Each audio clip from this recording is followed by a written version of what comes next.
At the race, Yomaski finds his thoughts drifting to his love for romantic comedies about childhood friends.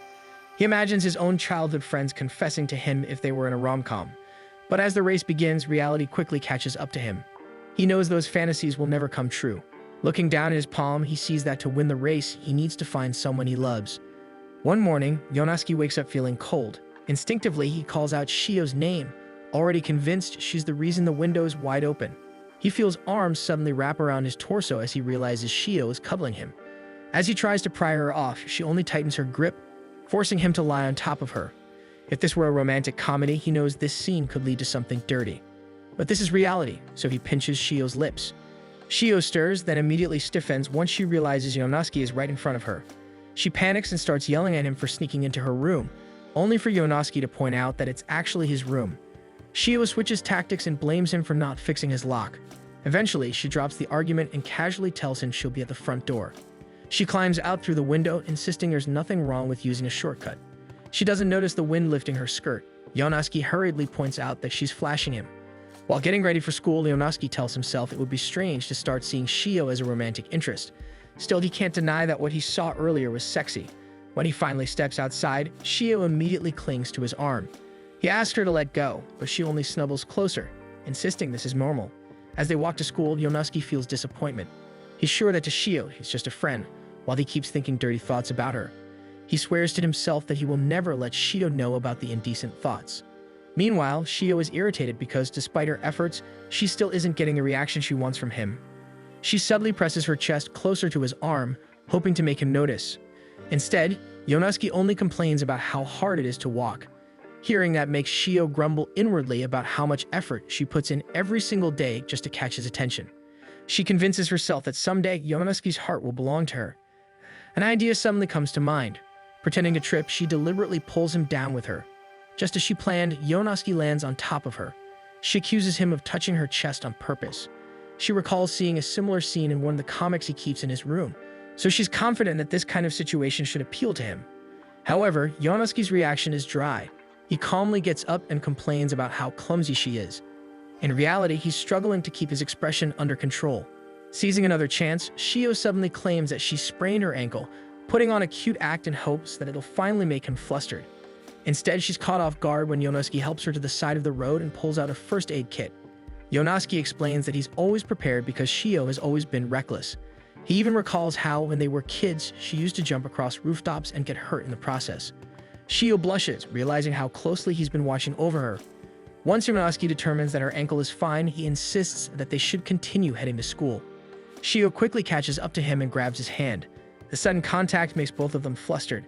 Shio struggles to come up with an excuse to keep holding his hand and blurts out that she just wants to make sure he actually goes to school, remembering how she used to drag him there when they were younger. To reinforce her excuse, she lifts one leg slightly and claims her ankle still hurts and that she could use some support. Seeing no point in arguing, Yonaski gives in and they continue walking hand in hand. Despite this, Yonaski feels a quiet wave of disappointment. He knows that this is probably as far as his relationship with Shio will ever go. As they near the main street, he starts wondering what people might think if they see them. Yonaski pretends not to care, and the two of them walk forward into the crowd. Still, he can't help feeling surprised that Shio is willing to be seen like this with him. His imagination runs wild because the situation feels far too close to a romantic comedy moment. They're startled when they hear something drop and turn to see Akari staring at them with a bewildered expression, nervously pointing at their hands. They immediately pull apart and try to explain. Akari's confusion quickly melts into a mischievous grin as she starts teasing them. As she bends down to retrieve her fallen bag, she struggles to keep her composure. Luckily, Yonaski is too focused on clearing up the misunderstanding to notice her shaking shoulders. Suddenly, Akari's demeanor changes. She turns cold toward him and accuses Yonaski of being a creep toward Shio. She claims that it's her duty as one of his childhood friends to teach him a lesson. She turns to leave, but Yonaski panics and tries to stop her, accidentally grabbing her chest. Akari immediately explodes, scolding him while strangling him. Shio hurriedly steps in and trying to calm her down by explaining that they were only holding hands because she wanted to drag Yonaski to school. Realizing the misunderstanding, Akari freezes before turning away in embarrassment. She calls both of them idiots. Both Shio and Yonaski feel awkward and embarrassed. They had both thought that maybe they were finally making some progress in their relationship. Yonaski starts imagining how both Akari and Shio would completely embarrass him if they ever found out he caught feelings for Shio. Once Akari puts enough distance between them, she drops her act. She pulls out an old photo of her and Yonosuke from their childhood. She realizes that if she doesn't do something, Shio might actually win him over. She regrets being so harsh toward him. Still, she mutters to herself that her actions are only because he's annoying. Her face turns red as she wonders if he thinks she's flatter than Shio. She swears to the sky that Yonosuke will pay for this. She tells herself she doesn't care about him at all. In contrast, Shio silently cheers herself on, convinced she can make Yonosuke love her. Meanwhile, Yonosuke vows that no one will know his thoughts.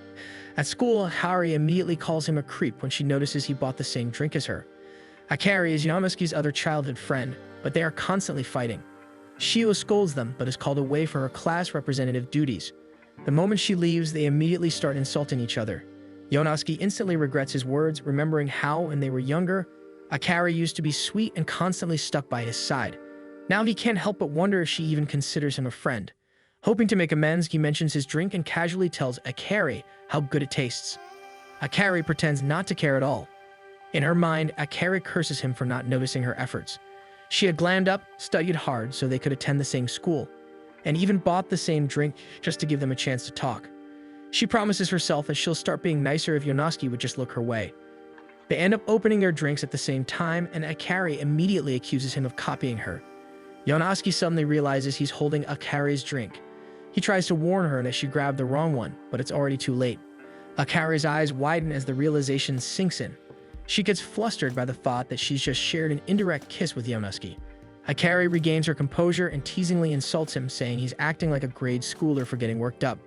Noticing how red his face has become, she decides to tease him even more, even calling him a virgin. That comment finally makes Yonosuke snap back. He asks if she has any experience herself. Akari pretends to be confident, claiming that she does, and says the only reason she froze earlier was that the idea of sharing an indirect kiss with him was disgusting. Yonosuke fires back, insisting that he can kiss with his eyes closed. Their argument starts drawing attention, and Akari turns away, hiding her tears. The thought that Yonosuke kissed someone else hurts more than she expected. Trying to brush it off, Akari pretends not to believe him and challenges him to prove it by kissing her. They eventually find themselves by the staircase, both trembling with nerves while trying to fake confidence. Yonosuke notices that Akari is shaking, but she quickly mocks Yonosuke for his visibly trembling knees. After a moment, Yonosuke finally comes clean and admits that he has never kissed anyone before. Akari's entire demeanor changes, and she suddenly looks at him more gently. She cups his face and slowly leans in, leaving Yonosuke stunned. For a brief moment, it feels romantic. Just before their lips meet, Shio's voice interrupts them. They turn to face her blank stare. Shio suddenly steps closer, and Yonosuke begins to panic, worried that the situation is turning into a messy love triangle. Instead, Shio casually reaches up and pulls a loose thread from his hair, asking if they were getting close because Akari wanted to remove it. Akari nervously agrees, then accidentally trips, revealing her bear print underwear. Shio immediately covers Yonosuke's eyes. Yonosuke makes fun of Akari for being a kid, which earns him a sharp punch to the stomach. They immediately start arguing again, only reinforcing Yonosuke's belief that he can never be in a relationship with a childhood friend. Meanwhile, Shio mistakenly thinks that the two of them almost kissed and realizes that Akari may be her greatest threat. Back in the classroom, Yonosuke's male classmates gush over Shio and Akari, openly admiring how beautiful they are. They complain that it's a waste that both girls are close to Yonosuke and even ask if he's ever seen them change clothes. Yonosuke hurriedly insists that he doesn't see his childhood friends as women. He doesn't realize that Shio has just walked in. Shio pretends not to be offended and suddenly hugs him. When Yonosuke asks her to let go, she only presses closer, insisting that it's fine since they are close. She then asks if she can copy his homework. Yonosuke hands her his notes and tells her to stop clinging to him, but Shio ignores him. Instead, she casually sits down on his lap and starts copying his homework. When Yonosuke protests, saying it's inappropriate, Shio only rubs herself against him. This causes him to let out an involuntary sound, making him panic. Unfortunately for him, everyone notices and his classmates immediately start calling him a pig. Shiva defends him, saying that she and Yonosuke have always acted like this. He tells her to hurry up and finish copying his homework. Shio does as he says, but she's clearly pleased now that she's confirmed his weakness. She teasingly grinds against him, knowing it's an effective way to make him finally see her as a woman. Akari scolds them for causing such a scene and insists that Shio copy the homework somewhere less scandalous. She tries to pull Shio off Yonosuke's lap, but Shio stubbornly refuses. Taking it as a challenge, Akari tells Shio to scoot over and sits down on Yonosuke's other leg. The entire class stares at the bizarre scene as Akari explains that she forgot her homework and that by sitting here, strange rumors won't spread about Shio. Akari begins to fidget nervously, which Shio interprets as a challenge. In response, Shio grinds herself even harder against Yonosuke. Unable to take it anymore, Yonosuke scolds both of them and pushes them off his lap, accidentally touching their chests in the process. He quickly excuses himself to go to the bathroom. Shio becomes more determined than ever to win his heart, while Akari remains overwhelmed. Alone in the bathroom, Yonosuke can only complain about the girl's actions. Yonosuke rushes through the crowd to get onto the bus, his mind filled with thoughts about how forbidden it feels to fall in love with his childhood friends. He manages to get on, but since it's crowded, he has to stand and hold on. He accidentally bumps into another passenger and quickly turns to apologize. For a moment, he notices how pretty she is, though something about her feels strangely familiar. When she turns around, Yonosuke realizes it's Shio, who smiles happily when she sees him. Yonosuke tells her he's on his way to the bakery because there's a big sale on their goods, which happens to be where she's headed as well. Shio starts talking, completely unaware that Yonosuke's gaze is on her as he begins to notice how much more mature she's become. Suddenly, the bus swerves to the left, throwing Shio off balance. Without thinking, Yonosuke catches her. To hide his embarrassment, he starts complaining, but Shio only presses herself closer, even wrapping her arms around him. Yonosuke takes a few deep breaths to calm himself down. Noticing his reaction, Shio takes the chance to tease him. Lowering her voice, she asks if he's feeling motion sick. Yonosuke blushes at how close they are, and his embarrassment deepens when Shio gently rubs his earlobes. She explains that she used to do this when he would get motion sickness as a kid. He can't deny how much this intimate moment is affecting him, so he suddenly pulls her into a hug to hide his face as Shio stiffens in surprise. Yonosuke quickly makes up an excuse, saying that he feels a little sluggish and would appreciate it if Shio could help him get to the bakery. He tells himself that this position is better, since he doesn't have to look into her eyes. Still, his racing heart betrays him. When he decides to look at her again, he's caught off guard by her flustered expression. Shio tries to say something, but before she can, Yonosuke quickly leads her off the bus. Once they step outside, Shio looks at him in confusion, since the bakery is still farther down the road. Yonosuke tells Shio to stop hiding her feelings. Shio feels a spark of hope, wondering if Yonosuke somehow knows that she loves him. She pretends to be confused and asks him to explain. Instead of answering directly, Yonosuke walks over to a vending machine and buys her a soda. When he hands her the can, Shio looks puzzled. Yonosuke explains that it's for her motion sickness, since he knows she's just as prone to it as he is. He also knows that Shio usually perks up after having a soda. Though she gives him a slightly gloomy look, she accepts it anyway. The two of them sit down on a nearby bench and start drinking. Shio feels grateful for the small gesture, even though she can't help thinking that maybe it isn't the right time for them to have a romantic comedy moment. Still, she slowly leans against him, telling herself that she just needs to keep trying. When Yonosuke notices her weight against him, Shio casually explains that she likes the feeling of him. Yonosuke pretends not to care, but the hand holding his soda trembles from his nerves. Back at school, the three childhood friends are playing a word game. Akari suddenly stops on her turn, complaining that it's stupid to be playing something like that at their age. Shio whines that she's bored and just wanted to do something together, but the rain is keeping them from going outside. Akari says that the rain will probably stop by the time school ends, but she decides to continue the game for Shio's sake. When it's Yonosuke's turn, he says Shio's name, which instantly grabs both girls' attention. Realizing how it sounded, Yonosuke quickly explains that he didn't mean her name, but a Japanese word that just happens to sound similar. Akari feels a stab of jealousy that Shio's name came so naturally to him, but she quickly turns that feeling into irritation. They keep playing the word game, but now Akari deliberately ends all her words with A, trying to bait Yonosuke into saying her name. Even after several rounds, despite her careful setup, Yonosuke never says it, which makes her irritated. Yonosuke grows annoyed since he keeps having to start his words with A, but he ends up crushing Akari's hopes by saying Aloe. Shio smoothly follows with Yonosuke's nickname, Ayu, which shocks both Yonosuke and Akari. However, she quickly teases him that she meant to say hey you in their accent. Akari fumes inwardly as she realizes they're practically calling each other, so she decides to double her efforts. The game begins again with Akari and she tries to bake him again, but her name still isn't said. When she's forced to come up with a word starting with E, she shyly blurts out Yonosuke's nickname. Both Yonosuke and Shio stare at her in surprise as she tries to pass it off as the same joke Shio used earlier. Shio quickly points out that repeats aren't allowed, meaning Akari has just lost the game. They prepare for Akari to receive her punishment. Watching this, Shio can't help thinking it might have been better if she had lost instead. After school, it starts raining again as Yonosuke heads home. While passing a shrine, he spots Akari taking off her soaked stocking while complaining about the weather. Yonosuke lets out a startled sound, alerting Akari to his presence and making her slip. Flustered, Akari starts throwing random items at him, forcing him to retreat. As Yonosuke leaves the shrine, guilt washes over him for leaving her behind. Akari, feeling miserable about the situation, is surprised when Yonosuke suddenly comes back, holding out his umbrella and offering to walk with her. Not wanting to look weak, she refuses at first, but quickly takes it back when he starts to walk away. She makes it seem like he begged her to come with him, just so it looks like he owes her instead of the other way around. The two of them leave the shrine together, both unsure of what to say. Meanwhile, Shio is also walking home, feeling a little disappointed that she didn't get to go with Yonosuke. She was supposed to have a meeting, but she just found out it was canceled. Her mood lifts when she suddenly remembers that there's a big sale on snacks, and she hurries off toward the store to grab some. Just then, Yonosuke and Akari turn the corner from where Shio had just come from.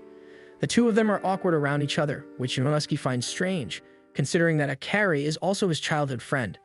Looking at her more closely, Yonosuke realizes that Akari suddenly seems more mature than he remembers. The silence becomes too heavy, so Akari complains about how fast he's walking and how she's still getting soaked because he's holding the umbrella too high. Yonosuke adjusts it for her and can't help thinking that Akari probably hates him. Akari pushes his face away so he won't look at her, making Yonosuke wonder where the old Akari went. What he doesn't realize is that Akari is struggling to manage her emotions. Her cold attitude shows because she doesn't know how to act in this situation, even though she's secretly happy about how considerate he's being. She notices that Yonosuke's shoulder is getting soaked, so she pulls him closer and offers him the umbrella so he can dry it off. Yonosuke misunderstands her gesture and assumes she wants him to wipe her off instead. He asks what part she wants him to dry. Akari grows irritated and points out that she meant his shoulder. As she takes hold of the umbrella so he can dry himself, she accidentally grabs his hand. They both quickly pull away, but the awkwardness lingers. Yonosuke is confused by Akari's behavior, feeling like she keeps sending him mixed signals. He then notices she's holding the umbrella too high and points it out. Akari nervously admits that she's doing it for him since he's grown taller and she doesn't want to hit his head. Hearing that makes Yonosuke blush, since he rarely sees this gentle side of her anymore. Suddenly, a car speeds past and Yonosuke instinctively pushes Akari to shield her, causing the umbrella to fall from her hand. They're both unharmed, but Yonosuke realizes they're now completely soaked. He also notices he's holding her tightly and quickly lets go. Instead of snapping at him, Akari softly thanks him. Yonosuke feels there might still be a chance for them to mend their strained relationship, so he tells her that he's glad they got to walk home together, even with the rain pouring down. Suddenly, they both realize the state of Akari's clothes, and Akari assumes that this had been Yonosuke's goal all along. She slaps him hard, and Yonosuke convinces himself that he can never be part of a romantic comedy with her. Later that evening, Shio proudly looks over the haul spread out on her table. She thinks about sharing the snacks with Yonosuke, but notices that the lights in his room are still off. She then glances at the house next door and sees that Akari is home. Akari has her earphones on and carelessly complains about her feelings for Yonosuke to her stuffed animal. She doesn't realize that Shio is by her window and has heard everything. While staring at a picture of Yonosuke and venting, Akari suddenly feels a strange presence and finally notices Shio watching her through the window. She panics, realizing she isn't presentable. Akari complains that Shio should have knocked, while Shio tries to hide her own awkwardness by suggesting they have a snack party, holding up a large plastic bag filled with snacks. They eventually sit down and start eating. Shio feels uneasy, knowing Akari had been looking at a picture of Yonosuke earlier. Akari decides to bring it up herself and says that she doesn't have any feelings for Yonosuke.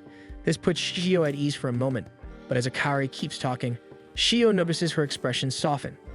Carefully, Shio asks if Akari is really sure she doesn't have feelings for him. Akari immediately snaps that she hates Yonosuke, before calming down and saying she just wants to get along with him again as childhood friends. Shio admits that Yonosuke is stubborn, and that maybe the three of them would have been better friends if he had been kinder. Hearing this makes Akari think about how much she would actually like a gentler Yonosuke. Her face turns red, and to hide her embarrassment, she blurts out that the idea of Yonosuke being nice makes her sick. Shio is confused by how Akari keeps contradicting herself.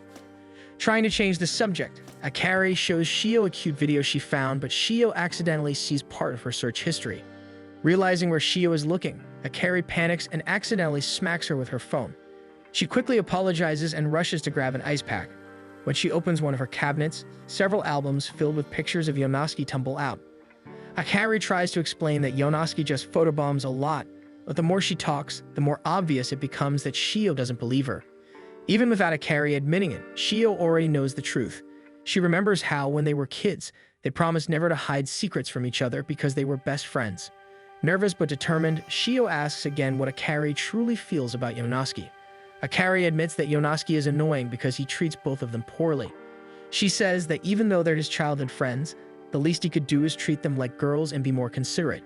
Hearing this, Shio no longer feels threatened and agrees with her.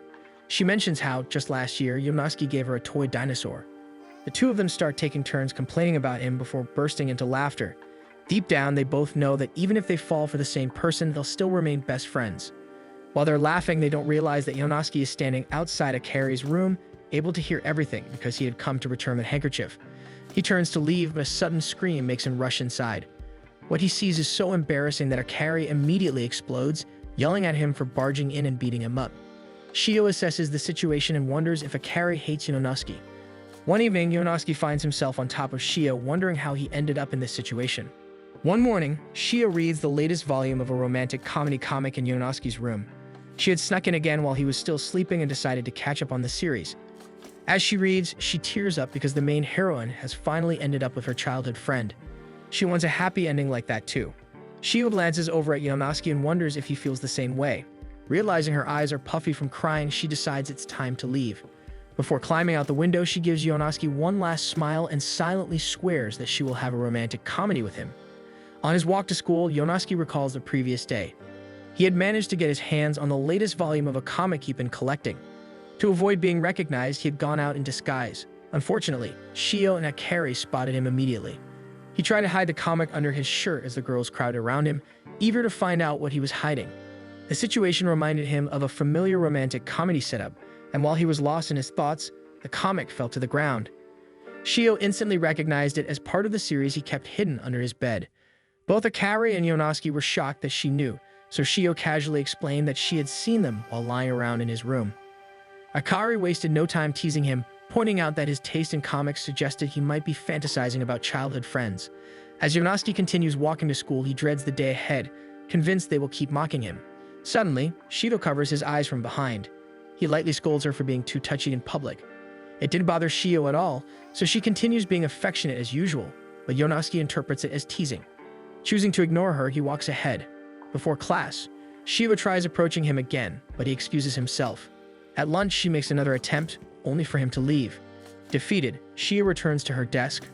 Troubled by how unusually cold Yonosuke was acting, Akari notices and offers to listen. Shio admits that Yonosuke has been distant lately. Nervous about the topic, Akari quickly brushes it off by calling Yonosuke a brat and mocking his love for romantic comedies. She encourages Shio to stay confident and keep pushing forward before walking away with a nervous laugh. After school, Shio ends up hiding in the gym storage room. She knows Yonosuke is supposed to be on cleanup duty there later, and she wants to reenact a scene from the romantic comedy comic. The scene involves the two leads getting trapped together in a storage room. Meanwhile, Akari decides to go with her friends, while Yonosuke is told to clean the classroom instead of the gym. Unaware of the change, Shio continues to wait for Yonosuke. She stays there for hours and she eventually falls asleep. When she wakes up, she realizes it's already late. She rushes to the door only to find that it won't budge. She considers calling someone for help, but her phone is already dead. She tries shouting for help, but after a while she realizes it's pointless. Shio rests on some foam mats and wonders if she'll end up completely alone. She's always been alone, and now that Yonosuke's acting cold toward her, she finds herself feeling the same sadness from before. Suddenly, she hears strange sounds coming from the door. It opens and Yonosuke appears, panting as if he ran all the way there. When he sees Shio, he tells her he knew she was there. He assumes she'd planned to surprise him during cleanup duty. He then turns away and says they should head home, since everyone is worried about her. Shio looks at him and tells him she's thankful he found her. Nervously, Yonosuke replies that it's because they're childhood friends. His words trigger a memory for Shio, another time when Yonosuke saved her from her loneliness. He had brought her meatballs and even sat down to eat with her. He had told her to call him whenever she felt lonely because they were childhood friends. Blushing, Yonosuke decides to let everyone know that he's found her. Shio brightens at his concern and finally admits that she was afraid he hated her because of how cold he had been acting lately. Yonosuke pales, not wanting to admit that he acted coldly because he was embarrassed that Shio found out about his comic collection. Overcome with excitement, Shio moves to hug him. Yonosuke isn't prepared to catch her and they end up toppling to the ground. Yonosuke quickly tries to get off her, but Shio suddenly asks if it's okay for them to stay alone together. Meanwhile, Akari's nervousness continues to grow as Yonosuke still hasn't responded to her messages. Yonosuke manages to pull himself together. Instead of kissing her, he presses her lips together with his hand and scolds her for playing around when everyone is worried about her. He gets off her and reaches for his phone as he convinces himself that this was just Shio trying to tease him again. Shio feels a bit disappointed that nothing has changed between them, but she forces a smile and casually says that she's hungry. She wonders out loud if she'll be having hamburger steak for dinner.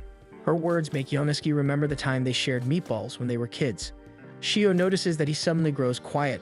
Yonosuke props himself up and sits on the stage, then asks her if something has been bothering her. Shio pouts, realizing that Yonosuke seems to read her too easily. She climbs onto the stage as well and sits beside him. She tells him that she doesn't really want to talk about anything, but just wants to spend more time with him. They sit in silence for a while and Yonosuke starts to feel nervous. Trying to break the ice, he jokes that Shio has suddenly gotten shy, explaining that Shio is usually very touchy. Shio's expression softens into something sad as she quietly reminds him that he was the one who told her to stop. Feeling guilty, Yonosuke tells Shio that she's free to do those things when it's just the two of them. She immediately takes the opportunity, holding his hand and leaning against him. She notices right away that he smells nice, which gives away the fact that Yonosuke already showered before he ran out to look for her. Yonosuke feels his nerves creep up again as Shio squeezes his hand and admits that she wants to spend more time with him. She leans in to hug him and shares how strong her feelings for him are. Just as Yonosuke starts to think that it might actually be possible to begin a romantic comedy with Shio, the gym lights suddenly turn on. Akari stands by the door, panting heavily. Yonosuke and Shio immediately pull apart as Akari approaches. She fixes Shio with a stern glare, but it quickly breaks as she starts crying and hugs Shio out of sheer worry. Akari turns her concern into anger toward Yonosuke for not texting her that he found Shio. Yonosuke argues that he did, which makes Akari check her phone. She sees his message, sent over 20 minutes ago, and grows frustrated again because he didn't bring Shio home right away. Shio tries to explain, telling Akari that she got trapped in the storage room and just needed a moment to calm down after getting out. Yonosuke's eyes widen when he realizes that Shio doesn't mention their moment together. Shio excuses herself to use the restroom. As she leaves, Yonosuke convinces himself that Shio was simply lonely and that there's nothing going on between them. Akari, however, remains suspicious and asks if Yonosuke has feelings for Shio. Yonosuke admits that he likes Shio, but quickly adds that he sees her as family. That answer doesn't satisfy Akari, and she demands the truth. Yonosuke insists that he's being honest and that they're just childhood friends. Not long after, Shio returns and the three of them head home. Later that evening, Yonosuke has trouble sleeping as he keeps thinking about Shio, especially since the way she spoke sounded almost like a confession. Morning finally arrives and Yonosuke peeks out of his door. When he sees Shio leaving her house, he feels that all his efforts to bury his feelings were useless. He hides his nervousness by casually chatting about her changed uniform, and they begin walking to school together. During the walk, Yonosuke can't help but notice that Shio looks unusually cute. Suddenly, Shio shyly tells him that she needs to do something and runs ahead. Yonosuke is confused, but he still finds her expression adorable. He wonders if this means they'll start dating soon. Since holding hands is already normal for them, his thoughts drift further into more intimate moments he can share with her. Overcome with excitement, he starts running in place, his expression completely changing. Akari suddenly calls him gross. He freezes as Akari accuses him of seeing Shio like a comic book character. Yonosuke tries to explain himself, but Akari refuses to listen. She nearly hits him with her bag as she storms ahead. Yonosuke is left stunned by her reaction before realizing that she might actually be hiding her feelings for him by acting cold. The thought makes his eyes light up. Now he believes he's living his dream of being in a romantic comedy with both of his childhood friends. Meanwhile, in the bathroom, Shio worries that Yonosuke might already know how she feels. She frets over what his feelings toward her might be, realizing that their dynamic will change. Akari spots her, and based on Shio's blush, she has a feeling something happened and tries to confirm whether anything occurred between Shio and Yonosuke last night. Nearby, Yonosuke is in the men's restroom and overhears their conversation. It sounds to him like they're about to argue, so he rushes over to stop them. Just as he reaches the entrance, he hears Shio that she isn't going to date Yonosuke. She shows Akari a page from the comic on her phone and explains that she was just reenacting a scene to make fun of him. Yonosuke suddenly laughs from the entrance. He tells them that he knew it all along. He turns away and Shio tries to make amends. Unable to hold back anymore, he runs off, tears falling as his heart breaks. Shio is filled with regret for ruining her chance with him. Akari, meanwhile, feels secretly relieved, then immediately scolds herself for feeling that way. Yonosuke spends the entire first period on the rooftop. Later, during her bath, Akari finds herself thinking about Yonosuke. She tries to shake the feeling off and steps out of the tub, wondering if he has forgotten their promise. Suddenly, Yonosuke enters the bathroom and she immediately kicks him out. Downstairs, everyone gathers and Akari learns that Yonosuke's and Shio's houses both have broken bathrooms, so their families decided to come over to share the bathroom and have a small party. As the families mingle, Akari slips away and hides on the balcony. Yonosuke follows her to apologize, but she refuses to listen and even tells him to leave. The rejection frustrates him, especially since Akari used to beg him to stay when they were younger. Suddenly, Akari grabs his shirt and asks if he remembers their promise. He says that he does and leans closer. Akari expects a kiss, but instead he whispers that he promised never to leave her alone when she went to the bathroom. He fondly recalls how, during sleepovers, she used to wait both him and Shio to accompany her. He chuckles at the memory, which only annoys Akari. She had hoped he remembered a different promise, the one he made when her cat died, when he promised never to leave her side. Suddenly, Yonosuke softly repeats that same promise, then asks why she's bringing it up now. He freezes when Akari suddenly asks when he's going to make her his wife. Before he can respond, Shio wraps her arms around his waist, slightly drunk. Her mother explains that Shio somehow got tipsy from the atmosphere alone. When Shio falls back, she teasingly comments on how red Yonosuke's face is. Akari responds by slapping his back and walking ahead, smiling to herself as she teases him, satisfied that she still has an effect on him. Yonosuke spends his free day relaxing at the park. However, he overhears two kids promising to marry each other, which causes him to choke on his drink. He looks their way and blushes, realizing this is a common romantic comedy setup where the main couple are childhood friends. He tries to focus on enjoying his day, but he keeps getting distracted by his feelings for both of his childhood friends, Shio and Akari. Eventually, he can't control his thoughts and allows himself to dwell on them. He suddenly shouts in frustration, causing some people in the park to move away from him. As he grumbles about how annoying childhood friends are, Runa notices him and steps in front of him to observe. Yonosuke feels weirded out by her presence and tries to move somewhere else, but Runa keeps following him. He attempts to shake her off by circling the center of the park several times, yet she continues to walk beside him. He stops and is about to ask her something, but she suddenly steps in front of him and grabs his face to get a better look. She starts patting him, making Yonosuke think she's strange. Runa's eyes suddenly light up and she exclaims that she has finally found him, calling him brother along with his nickname. She spins around with him excitedly and Yonosuke realizes that the strange girl is Runa, one of his childhood friends. Yonosuke tries to demand an explanation for why she's here, but Runa is too dizzy to respond. Moments later, they return to Yonosuke's home, where his mother eagerly greets her. It takes a moment for his mother to realize that Yonosuke has brought Runa home with him. She then explains that Runa plans to attend his high school, but will be transferring to the nearby junior high. Yonosuke asks if they will be neighbors again, only to be shocked when she reveals that Runa will actually be living with him. Yonosuke's mother explains that it's a temporary arrangement and that Runa will be staying with them until spring. Looking at Runa, Yonosuke remembers that they were neighbors until 5 years ago. She was a year younger than the rest of them and always tried to hang out with him and his other childhood friends, though she often struggled to keep up. He thinks she was always cute back then, and she still looks cute to him now. As she starts checking her belongings, Yonosuke's mother tells him to clean the spare room upstairs for Runa.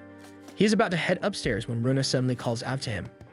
For a moment, he thinks this is some kind of romantic comedy setup, but Runa quickly crushes his expectations when she shows him her old stuffed toy from when they were kids and admits she still needs it to sleep.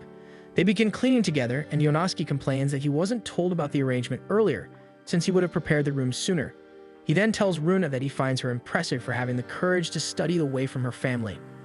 Runa blushes and says that she's actually excited because she gets to be with her favorite person. Yonosuke blushes as well, but quickly clears his thoughts and convinces himself that Runa only sees him as an older brother. When Runa tries to move a heavy box, the weight proves to be too much. Yonosuke quickly catches her and steadies her before she falls along with the box. He gently sets her back on her feet to check if she's okay. Runa ends up sitting on the floor, shaken by the sudden scare, and thanks him for saving her. By sunset, they finish unpacking and setting up the room. Runa shyly tells him that she likes him, but Yonosuke doesn't take it as a confession. He pats her head and calls her sweet for saying that. She tries to confess again, but Shio and Akari suddenly arrive to see Runa. When they spot her in the room, they rush over to hug her, and Runa recognizes them as Shio and Akari. She takes a closer look at them and exclaims about how much more mature they look compared to the last time she saw them. Later, Yonosuke takes a bath, still bothered by Runa saying she liked him. He knows she meant it in an innocent, sisterly way, but part of him had hoped it meant something more. He scolds himself for thinking that way about Runa. Meanwhile, the girls catch up in Runa's new room. Runa tells them that she has really come to like Yonosuke. Shio and Akari assume she means it innocently and tell her they already know since she was always close to him when they were kids. Deciding to be bolder, Runa admits that she actually means it in a more romantic way. Shio and Akari freeze, completely speechless. Yonosuke calls out to Runa and tells her she can now use the bathroom. She leaves them behind and heads off to take a bath, completely unaware of the chaos brewing in their minds. As Runa showers, it slowly sinks in for Shio and Akari just how serious her feelings for Yonosuke really are. After finishing her bath, Runa heads back upstairs. Instead of returning to her room, she decides to visit Yonosuke. When he opens the door, she asks if she can come in, but before he can answer, Shio and Akari quickly usher her inside along with them, effectively trapping all four of them in Yonosuke's room. Yonosuke complains about the girls crowding his room, but Shio and Akari quickly insist that they should all hang out together since Runa has finally reunited with them. Runa, unaware that they are trying to block her from Yonosuke, happily agrees. Shio and Akari are relieved they checked Yonosuke's room before Runa arrived. They hadn't expected her to move so quickly, and now both of them are on high alert. They are so preoccupied that it's already too late to stop Runa from sitting on Yonosuke's lap. Runa asks if he can help dry her hair, insisting that she wants to be spoiled a little since it's been so long since she's seen him. When Yonosuke agrees, Shio and Akari panic and immediately drag Runa away from him, hastily coming up with excuses about how Yonosuke might ruin her hair. In the end, Shio and Akari take over drying and tying Runa's hair themselves. Whenever Runa tries to talk to Yonosuke, the two girls quickly distract her with stories and chatter. Yonosuke lets out a sigh of relief, grateful that Shio and Akari are keeping Runa occupied. That relief vanishes when he suddenly feels Runa's feet brushing against his under the table. His heart jumps and he panics over her intentions, quickly grabbing her foot with his hand. Runa says that he's tickling her, which makes Shio and Akari immediately peer under the table. Akari scolds Yonosuke while he scrambles to defend himself, while Shio can't help but feel impressed by Runa's bold tactic. For a brief moment, Akari imagines herself doing the same, but she quickly snaps out of it, reminding herself that tonight's goal is to stop Runa's advances at all costs. Wanting some of Yonosuke's attention, Runa asks him to help her study. She quickly positions herself beside him so he can teach her. Akari and Shio immediately scramble over as well, insisting that they can help her study too. Yonosuke suddenly feels overwhelmed as all three of his childhood friends crowd around him. Pleased by the attention, Runa decides to sit between Yonosuke's legs so Akari and Shio can help her from either side. She gives Yonosuke a sweet smile and confidently says that she loves him. Not knowing how to respond, he awkwardly thanks her. Everyone freezes when Runa leans closer, causing the two of them to eventually topple to the ground. When Yonosuke looks at her face, he realizes she has fallen asleep. Akari and Shio feel relieved that Runa didn't try to kiss him, but they also realize that she had essentially already confessed. Yonosuke carefully tries to help Runa up so he can bring her back to her room, asking the girls to help him. As Runa sleeps, Akari and Shio look at her fondly. Even though she has become their rival, they still see her as their little sister. That doesn't stop them from worrying about Runa's advances toward Yonosuke, especially since they know they'll eventually have to leave her alone with him. Meanwhile, Yonosuke is in his room, trying to rid himself of any impure thoughts about Runa. At the same time, Runa sleeps peacefully, dreaming about him. The next morning, Runa tries to wake Yonosuke, but he continues to sleep. She pinches his nose, which finally works. Yonosuke turns bright red when he realizes how close she is to him. They start the day together, and Yonosuke is surprised by the luxurious breakfast Runa prepared. After taking a bite, he compliments how good it tastes, making her smile at his praise. She leans closer and asks if she would make a good wife, and he agrees. With how sweetly she treats him, it's hard for him not to imagine being in a romantic comedy with her. However, when she suddenly starts jumping around childishly and nearly spills the miso soup, the fantasy quickly breaks. He continues his routine, convincing himself that he was just being delusional the night before. He tells himself that all of Runa's actions are simply because they're childhood friends and she missed him. He wants to punch himself for even considering Runa as a romantic partner. Suddenly, he feels Runa's arms wrap around his torso as she sweetly asks him to go on a date with her. She reasons that she wants to visit old places so they can look back on things. Yonosuke struggles and continues to remind himself that he is like a brother to her, so he pats her head and agrees. They first head to the riverbank, where they used to play as children. Runa immediately runs in, while Yonosuke warns her not to fall in. Looking at Runa, he smiles, thinking that she really is just a kid, so he has nothing to be nervous about. Some guys notice Runa and immediately find her attractive. This makes Yonosuke admit that even if Runa acts like a kid, she does look her age and is considered attractive. Runa tries to convince Yonosuke to splash around, but he refuses, saying it's too childish, though he shuts up when Runa holds his hand and tries to coax him in. Temporarily mesmerized, he snaps out of it and tells Runa to take a seat, then begins scolding her for her clinginess. Runa calmly tells him that she's only clingy with him and that she won't act like this with just anyone. Yonosuke tries to argue, but they are interrupted when they notice a kid crying nearby.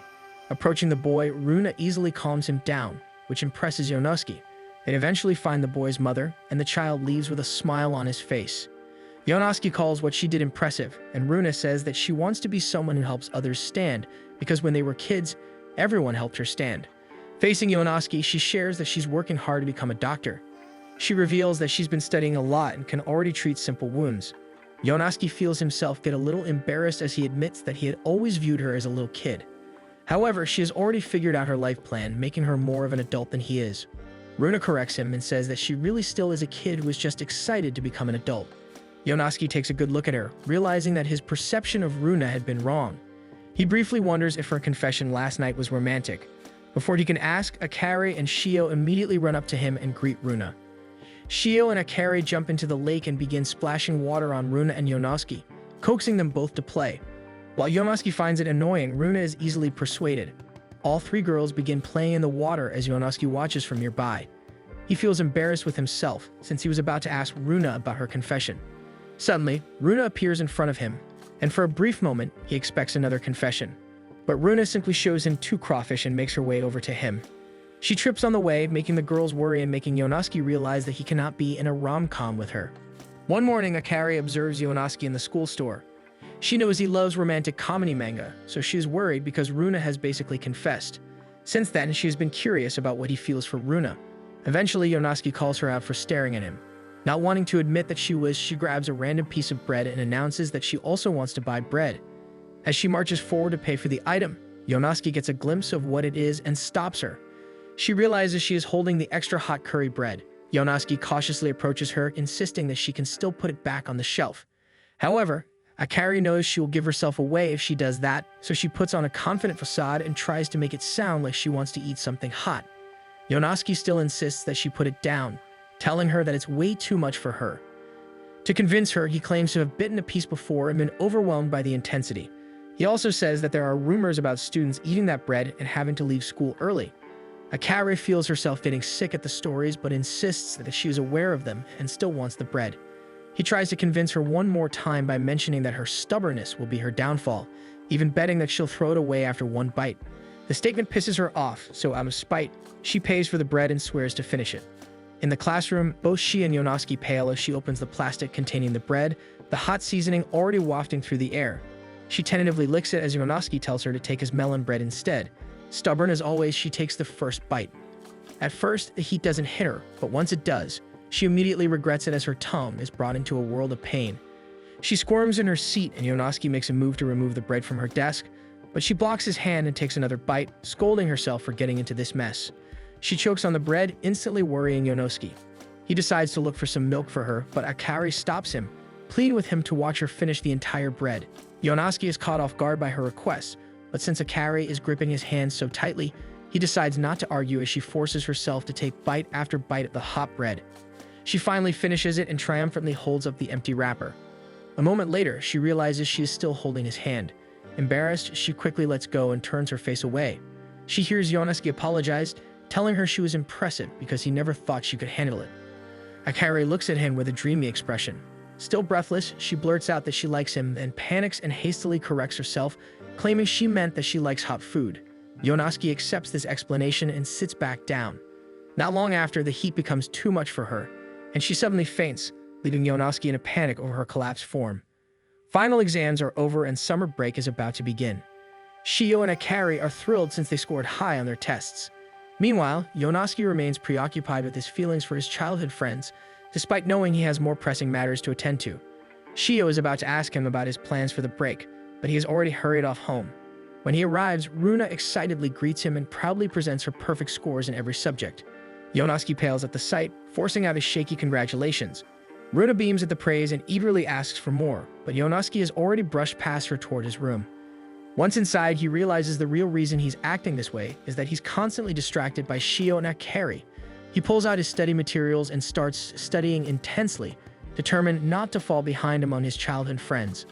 3 days pass and he still hasn't left his room. The girls are all gathered at his house to hang out, but Yonosuke continues to shut himself in.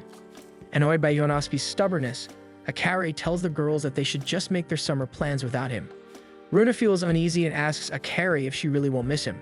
Akari refuses to admit how she feels, so Shio quickly comes up with a plan. While Yonosuke is busy studying, he hears a strange noise at his window. When he goes to check, he spots 3 puppets outside, cheerfully encouraging him as he studies. He slides the window open and catches the 3 girls red-handed. They awkwardly admit that they came to include him in their summer plans. Yonosuke immediately refuses and returns to his desk. Runa and Shio rush after him, insisting that he at least talk about summer with them.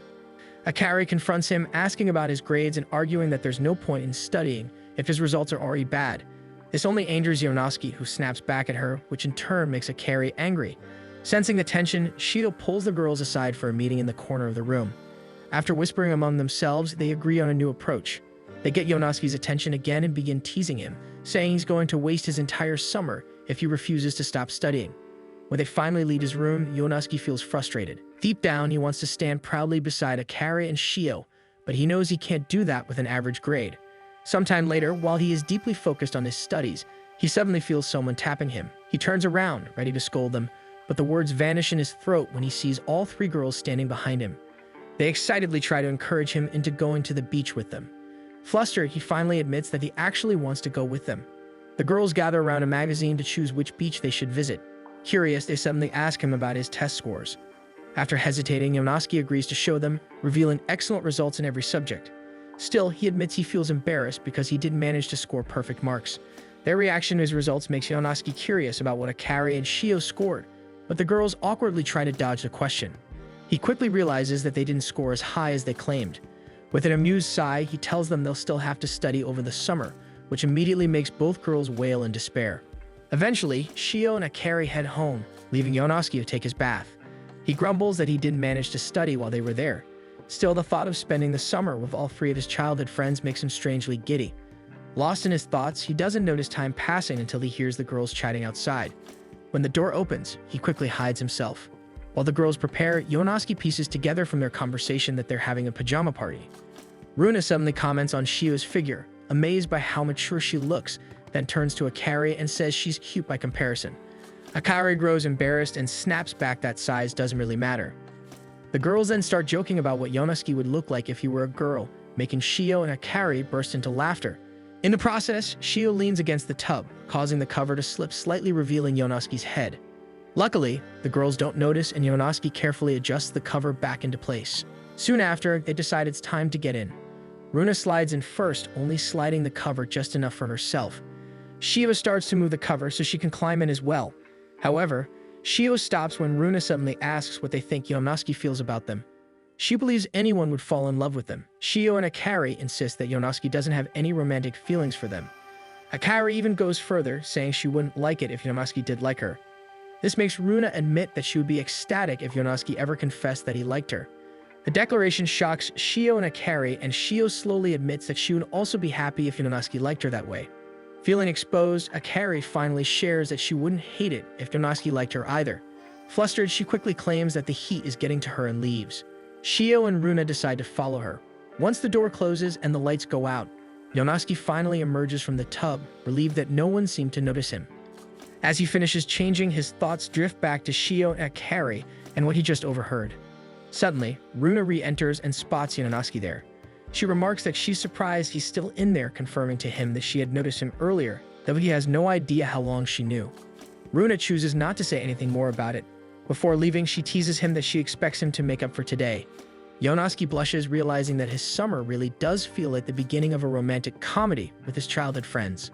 When summer finally arrives, Shio is the first to meet Yonosuke at his house since they agreed to go together. As they walk toward their destination, Yonosuke feels like summer is the start of the romantic season. Still, it feels far from romantic because instead of doing anything fun, they're in the library to study. The idea was Shio's. She wanted them to work on summer homework together whenever they didn't have plans. Yonosuke had scolded her that day about focusing, yet now he is the one who is distracted by her. That day weighs on his mind, especially after what he overheard last night. He briefly considers the possibility of getting together with Shio or Akari, but quickly pushes the thought away, already imagining both of them turning him down. Akari notices his shifting gaze and tries to poke him to get his attention. When she gets his attention, she makes an encouraging gesture, which only makes his heart race. After their study session, they sit outside the study area. Yonosuke is forced to admit that Shiho actually did a good job staying focused. Smiling, Shiho says she wants to ask him something about a problem and leans against him to show her notes.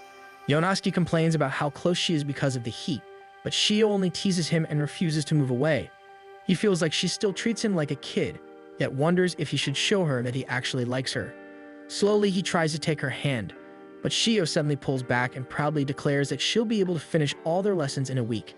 Yonosuke humors her, pointing out several of her mistakes and saying they'll need many study sessions over the summer. Shiho pouts, saying she wanted to spend the break making fun memories with him instead. Yonosuke reassures her not to worry, insisting that nothing between them will ever change. He even says that since they've been the same since grade school, he believes they'll stay that way even after graduation. Shiho tries to hide her disappointment, but her voice wavers as she asks what would happen if they went to different colleges or ended up with different partners or even had families in the future. To all of her worries, Yonosuke firmly says that they will always be childhood friends. Although Shiho is glad he values their bond, she isn't satisfied. Nervously, she asks what he would do if she asked him out. Yonosuke freezes, thinking this might finally be his rom-com moment with her. His fantasy immediately collapses when Shiho clarifies that she meant asking him out for ice cream. They leave the library together, with Yonosuke disappointed and Shiho determined to make their summer special. One summer day, the three girls run cheerfully toward the beach, thrilled to finally spend the day together. Meanwhile, Yonosuke trudges behind them, weighed down by all their bags. While the girls are full of energy, Yonosuke sulks by digging holes in the sand. Shiho and Runa call out to him, inviting him to join them in making shaved watermelon, but he only glances back at them with irritation before setting everything up properly. Instead of staying with them, he returns to his digging. The girls begin to wonder why he is in such a gloomy mood, unaware that he's frustrated because he isn't in a romantic comedy. Eventually, Akari snaps and scolds him for ruining the atmosphere. But Yonosuke insists that they should just have fun without him as he picks up a pretty shell. Akari gives up trying to convince him, but Shiho and Runa refuse to leave him alone and continue urging him to join them. Akari watches in shock at how boldly the two of them are acting. Shiho is determined to make this a meaningful summer with Yonosuke, and Runa feels the same, especially since this is her first summer back with him in years. Feeling both physically and emotionally overwhelmed, Yonosuke suddenly screams into the air to release his tension. He repeatedly reminds himself that all three girls are his precious childhood friends. Lately, he's been struggling to see them as just friends, and the sight of them in their swimsuits isn't helping at all. He tries to steady himself by recalling the promise he made to Shiho the other day. Despite this, Shiho decides to push her luck and boldly asks him to apply sunscreen on her back. At the same time, Runa starts rubbing sunscreen onto Yonosuke's back, making him freeze in embarrassment. He tries to get her to stop, but Runa quietly reminds him of what happened in the bathroom. Shiho and Runa then begin competing for his attention, leaving Akari stunned by how assertive they've become. While Akari panics over what she should do, Shiho and Runa are already dragging Yonosuke toward the sea. Akari notices a beach ball nearby and starts thinking of a way to reinsert herself into the group. Meanwhile, Yonosuke feels Shiho and Runa pressed close against him from both sides, and he steels himself, trying desperately to endure the situation. He suddenly remembers their first day of middle school, which was the first time he truly realized that Shiho and Akari had grown into very beautiful girls, and that he had started to feel attracted to them. Since then, he had put himself through strict training just to maintain a calm, stoic expression around them. But right now, he feels like that composure is about to crack. When Akari timidly asks him to play beach volleyball with her, he accidentally glares at her, instantly crushing her hopes. To hide her disappointment, she snaps back in anger, complaining that all she wanted was to have fun with him. Yonosuke immediately realizes he hurt her feelings, and his expression shifts into one of confusion and concern. Embarrassed by her own outburst, Akari suddenly pushes him into the ocean. What she doesn't know is that Yonosuke had actually been looking forward to today as well. The girls immediately rush to him, grabbing him to pull him up and checking if he's alright. Seeing their worried faces, which he finds unexpectedly adorable, Yonosuke suddenly gets a nosebleed. The girls panic, assuming he must have hit his head. He tries to hide it, but hints that he's embarrassed. Once they realize what he said, all three girls smile teasingly at him, while he desperately tries to take it back. From that point on, Yonosuke finally joins in with them, and they all enjoy the rest of their beach day together. Still, the girls refuse to let him live down the nosebleed, teasing him about it the entire time. As they head back toward the bus, Yonosuke feels like he spent the whole day being roasted. This only strengthens his resolve that he cannot get into a relationship with any of his childhood friends. Akari complains that he's walking too slowly, warning that he'll have to camp out at the beach if he misses the bus. Then she goes right back to teasing him, which irritates Yonosuke. He snaps back, complaining that he had to carry all their stuff all day. Akari immediately fumes, arguing that he lost their game, so carrying their bags is his punishment. Their argument escalates into a full shouting match, so much so that the bus ends up driving right past them. Shio and Runa don't even notice anything because they fell asleep the moment they boarded the bus. Both Akari and Yonosuke begin to panic when they realize that it was the last bus of the day. Akari checks her phone only to discover there is no signal. Yonosuke complains about their location, pointing out that they chose such a secluded beach. This immediately makes Akari angry, since she was the one who found the place. She starts walking ahead, and Yonosuke can't help but feel even worse about the situation, especially because he believes Akari hates him. Then he suddenly remembers overhearing her in the bathroom, when she admitted that she wouldn't mind it if he confessed to her. He snaps out of the memory when Akari calls out for him to start walking. She tells him they should follow the best route since it at least leads back toward the nearby town. Yonosuke stares at her absent-mindedly, still caught up in his thoughts. Seeing his blank expression only frustrates her further, so she snaps at him to hurry up before marching forward again. Yonosuke shakes his head to regain focus and follows after her. As they walk along the road, Akari starts to feel embarrassed. Being alone with Yonosuke makes her hyper-aware of everything, and for a moment she considers being as bold with her feelings as Shio and Runa. She quickly dismisses the idea and chooses to scold him again. Suddenly, a shadowy figure leaps out from the bushes. Akari screams and instinctively clings to Yonosuke. They both freeze, only to realize it's just a stray cat. The moment they notice how close they are to each other, both of them blush and quickly pull apart. Akari regains her composure and immediately complains about how touchy Yonosuke is. They continue walking, and before long, it becomes completely dark. Yonosuke admits that with all the bags he's carrying, he isn't sure how much longer he can keep going. He suggests trying to hitchhike, but Akari immediately shuts the idea down. Yonosuke then offers to run ahead to look for help, but this makes Akari panic. She shouts at him not to leave her alone, insisting that there are ghosts around. Yonosuke calls her a scaredy cat, and she's about to snap back at him when a loud crow caws nearby and scares her. Seeing that she is genuinely scared, Yonosuke decides to keep walking with her. As they continue along the path, Akari is still visibly shaken by their situation. Suddenly, she remembers that when they were younger, they had also gotten lost once. It had been getting late, and she was terrified. Back then, Yonosuke had taken her hand and reassured her that he wouldn't leave her alone. Now, in the present, Akari glances at his hand. Tentatively, she starts to reach for it, but stops herself. Just then, Yonosuke lets out a loud sneeze, startling her so badly that she falls backward in shock. When he turns around, he sees her sitting on the ground, trembling. He offers his hand to help her up, but she stubbornly refuses. She tries to stand on her own, but wobbles and begins to fall again. Yonosuke quickly catches her and lifts her onto his back so he can carry her the rest of the way. As they move forward, he complains that Akari was never this stubborn when they were children. The remark makes her feel slightly hurt since he was the one who first put distance between them. She starts struggling to get off his back, insisting that she's only making things harder for him. Yonosuke admits that he is tense, but only because he's focused on making sure she's okay. Hearing this, Akari realizes that deep down he hasn't changed at all. She blushes quietly in affection, but her thoughts are interrupted when Yonosuke suddenly points out that they've reached the city. At that moment, both of their phones buzz. Yonosuke answers, and it's Shio, who sounds relieved that one of her calls finally got through. After hanging up, Yonosuke tells Akari that his mother had booked a place for them in town to stay for the night. As they head toward the accommodation, Yonosuke grows uneasy because Akari has gone unusually quiet. He worries that she might be upset with him. When they arrive at the room, they discover it's a shared room with two futons placed side by side. Yonosuke immediately considers asking for a separate room, but Akari stops him, saying that it's fine that she actually wants to stay with him. Not wanting to get his hopes up, Yonosuke puts a little distance between them and jokingly asks if she's scared of ghosts.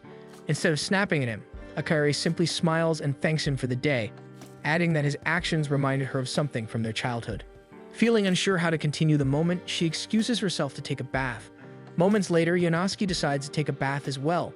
He feels uneasy because the Akari he knows would normally react in disgust at the idea of sharing a room with him. When Yonosuke finishes, he leaves the men's bathing area still unsettled.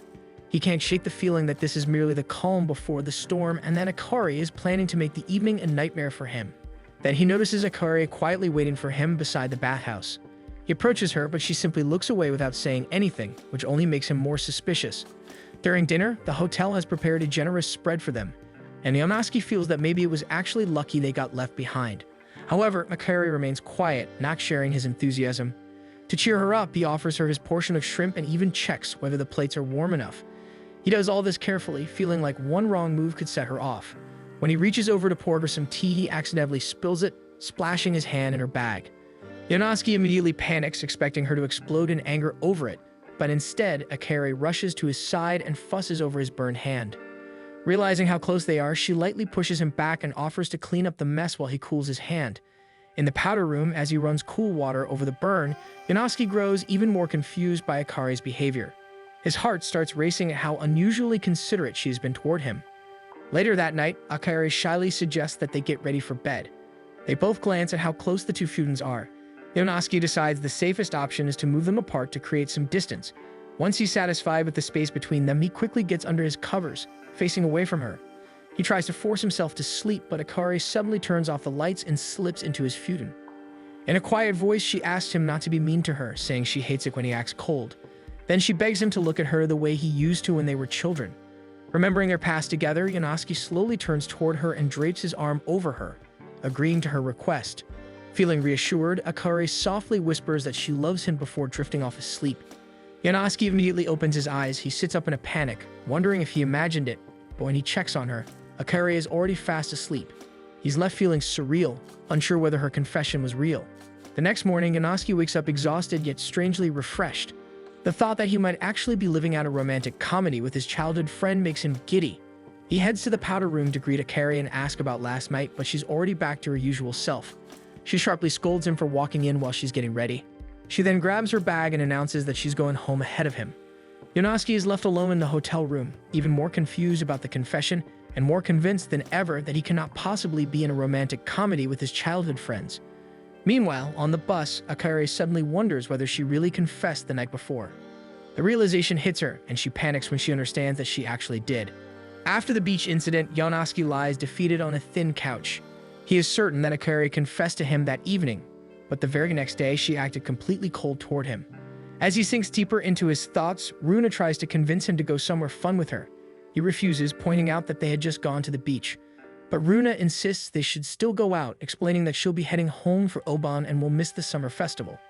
Even so, Yonosuke waves her off, reasoning that she'll be back soon anyway. His repeated rejection finally gets to her, and she turns to leave, complaining that he doesn't understand a girl's heart. That phrase strikes something in Yonosuke. He quickly catches up to Runa before she can leave and asks her to explain what she meant, which only confuses her. Meanwhile, burdened by the fact that she confessed, Akari sits outside Yonosuke's window armed with a baseball bat. She intends to erase his memory with it. As she wrestles with what she said that night, Yonosuke and Runa enter his room to talk. Akari notices and suddenly feels jealous that Runa is alone with him and suspicious about why he seems so secretive. Inside, Yonosuke tells Runa that he wants to ask about a girl's heart on behalf of a friend. He explains that this friend recently went on a trip with others but ended up missing the last bus and had to spend the night in a single hotel room with a girl. He adds that the girl started acting strangely during that time. Outside the window, Akari realizes that Yonosuke is clearly talking about them. Her heart pounds when she understands that he's consulting Runa about their situation, and she grows even more anxious as he continues.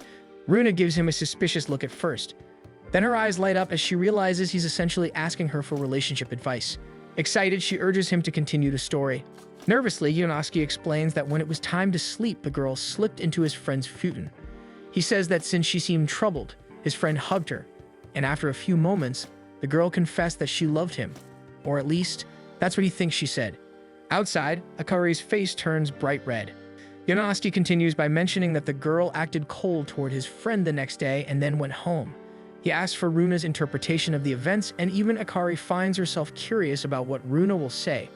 Runa tells him that his friend has zero chance with the girl in the story. She explains that while it might have been an honest misunderstanding, bringing it up the next day could have embarrassed the girl. She adds that it's also possible his friend misheard the confession entirely, but regardless, he should have pretended not to hear anything at all. Outside, Akari quietly insists to herself that Runa is completely wrong about her feelings. Yonosuke says he had been thinking the same thing since he always believed the girl hated his friend.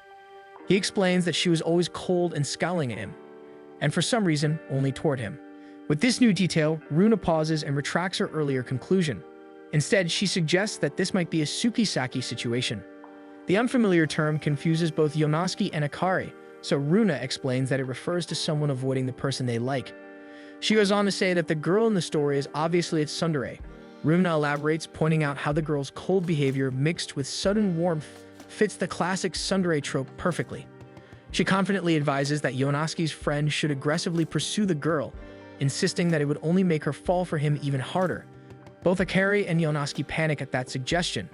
Runa then teasingly asks whether his friend is actually considering dating the girl. Yonosuke blushes and shyly admits that his friend wouldn't be opposed to dating the girl in the story. Hearing that, Akari's heart begins pounding wildly. She shifts slightly in her hiding spot but loses her balance and lets out a scream as she falls. Alarmed, Yonosuke rushes to the window and looks outside, discovering Akari. Though still shaken, Akari quickly regains her composure and snaps at him in an annoyed tone, calling him irritating. Yonosuke protests, insisting that he was only worried about her, especially since she nearly got hurt. Suddenly, Runa points and casually remarks that they can see Akari's legs. Startled, Akari tries to cover herself, but in doing so, she loses her balance and begins to fall off the roof. Without hesitation, Yonosuke climbs out onto the roof and grabs her, pulling her safely against him. Runa cheers, praising him for making it in time. Akari is about to thank him, but her expression quickly hardens. Flustered, she calls him an idiot, claiming that this is exactly why she had come over to beat some sense into him. She pushes herself off him and declares that she's going home. Instead of climbing back down the way she came, she enters his house so she can leave properly through the front door. It finally dawns on Runa that the friend in Yonosuke's story was actually him, and that the girl was Akari. Annoyed, Runa flatly tells him that he should think about his own actions. After she leaves, Yonosuke is convinced that he truly does not understand girls at all. Later, at the mall, Akari watches a commercial advertising the Inari Summer Festival. The ad promotes the idea that kissing under the fireworks will bless the relationship. Akari's face turns red as she imagines kissing Yonosuke during the fireworks. The commercial continues by promoting a lipstick. She tries to shake the image from her mind, but finds herself staring at a specific lipstick said to be perfect for her situation. Before she can decide, Shio and Runa spot her. As Akari approaches them, the commercial begins playing again. Runa's eyes sparkle the moment she hears about the love legend tied to the festival. She gushes excitedly, saying she wishes she could go so she could invite Yonosuke. That comment makes both Shio and Akari pause. They realize at the same time that the festival might be their opportunity. Quickly masking her flustered feelings, Akari adopts an annoyed tone and urges the others to continue shopping for yukatas.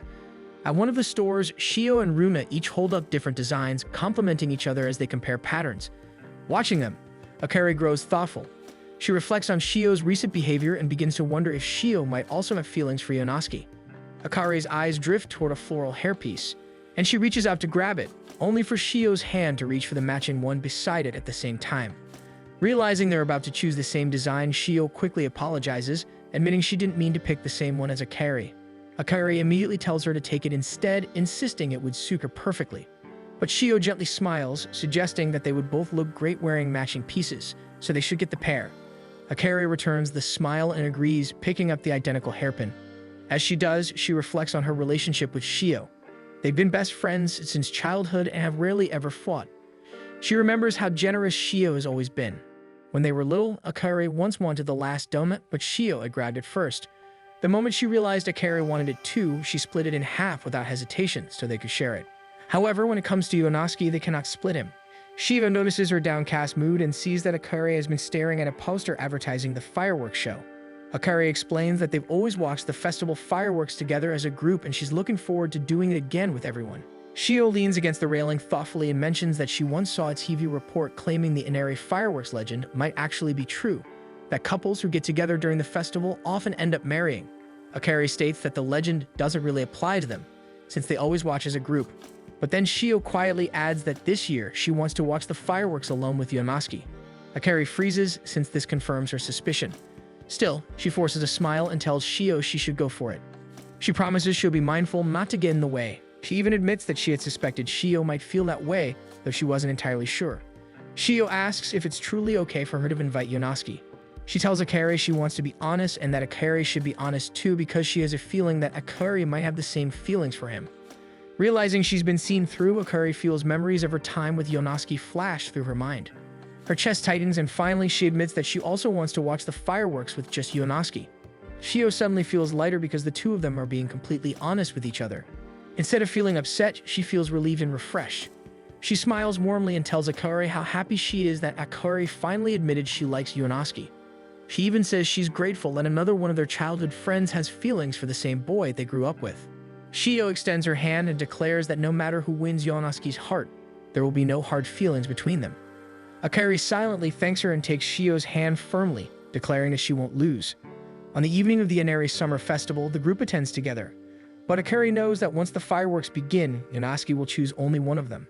What makes it worse is that she still hasn't worked up the courage to properly invite him to watch the fireworks with her. She remembers how, in the days leading up to the festival, she had tried several times to ask him, only for her nerves to betray her. Instead of inviting him to the fireworks, she somehow ended up asking him to join her for morning exercises. Her cheeks burn at the embarrassing memory. Yonosuke suddenly grabs her wrist, snapping her back to the present as he continues walking ahead through the crowded festival. Shio raises her voice, attempting to invite him to watch the fireworks later, but Yonosuke either doesn't hear her or misunderstands. He simply reminds her to be careful while walking, since she isn't used to wearing a yukata. Shio realizes this is much harder than she expected. She notices Akari trying as well. Akari opens her mouth to invite him, but her tsundere instincts take over and instead she criticizes his outfit. Shio then wraps an arm around her. The two share a good-natured laugh at their own failures before realizing that the fireworks will begin soon. They trail slightly behind Yonosuke, whispering and encouraging each other to confess first, yet neither of them can bring themselves to do it. Suddenly, Yonosuke appears next to them with a menacing aura. The girls brace themselves, thinking he's about to scold them. Instead, he reveals the masks and snacks he bought for both of them, insisting they enjoy the festival properly. He makes sure to give them equal amounts before leading them toward the game stalls. The girls are puzzled by his sudden burst of enthusiasm, but Yonosuke is determined to have fun and keep everyone distracted. In truth, he has noticed the strange tension between them. Rather than confront it, he chooses to ignore it. He stuffs a large bite of yakisoba into his mouth and chokes on it. Both girls immediately rush to pat his back. Once he recovers, they burst into laughter.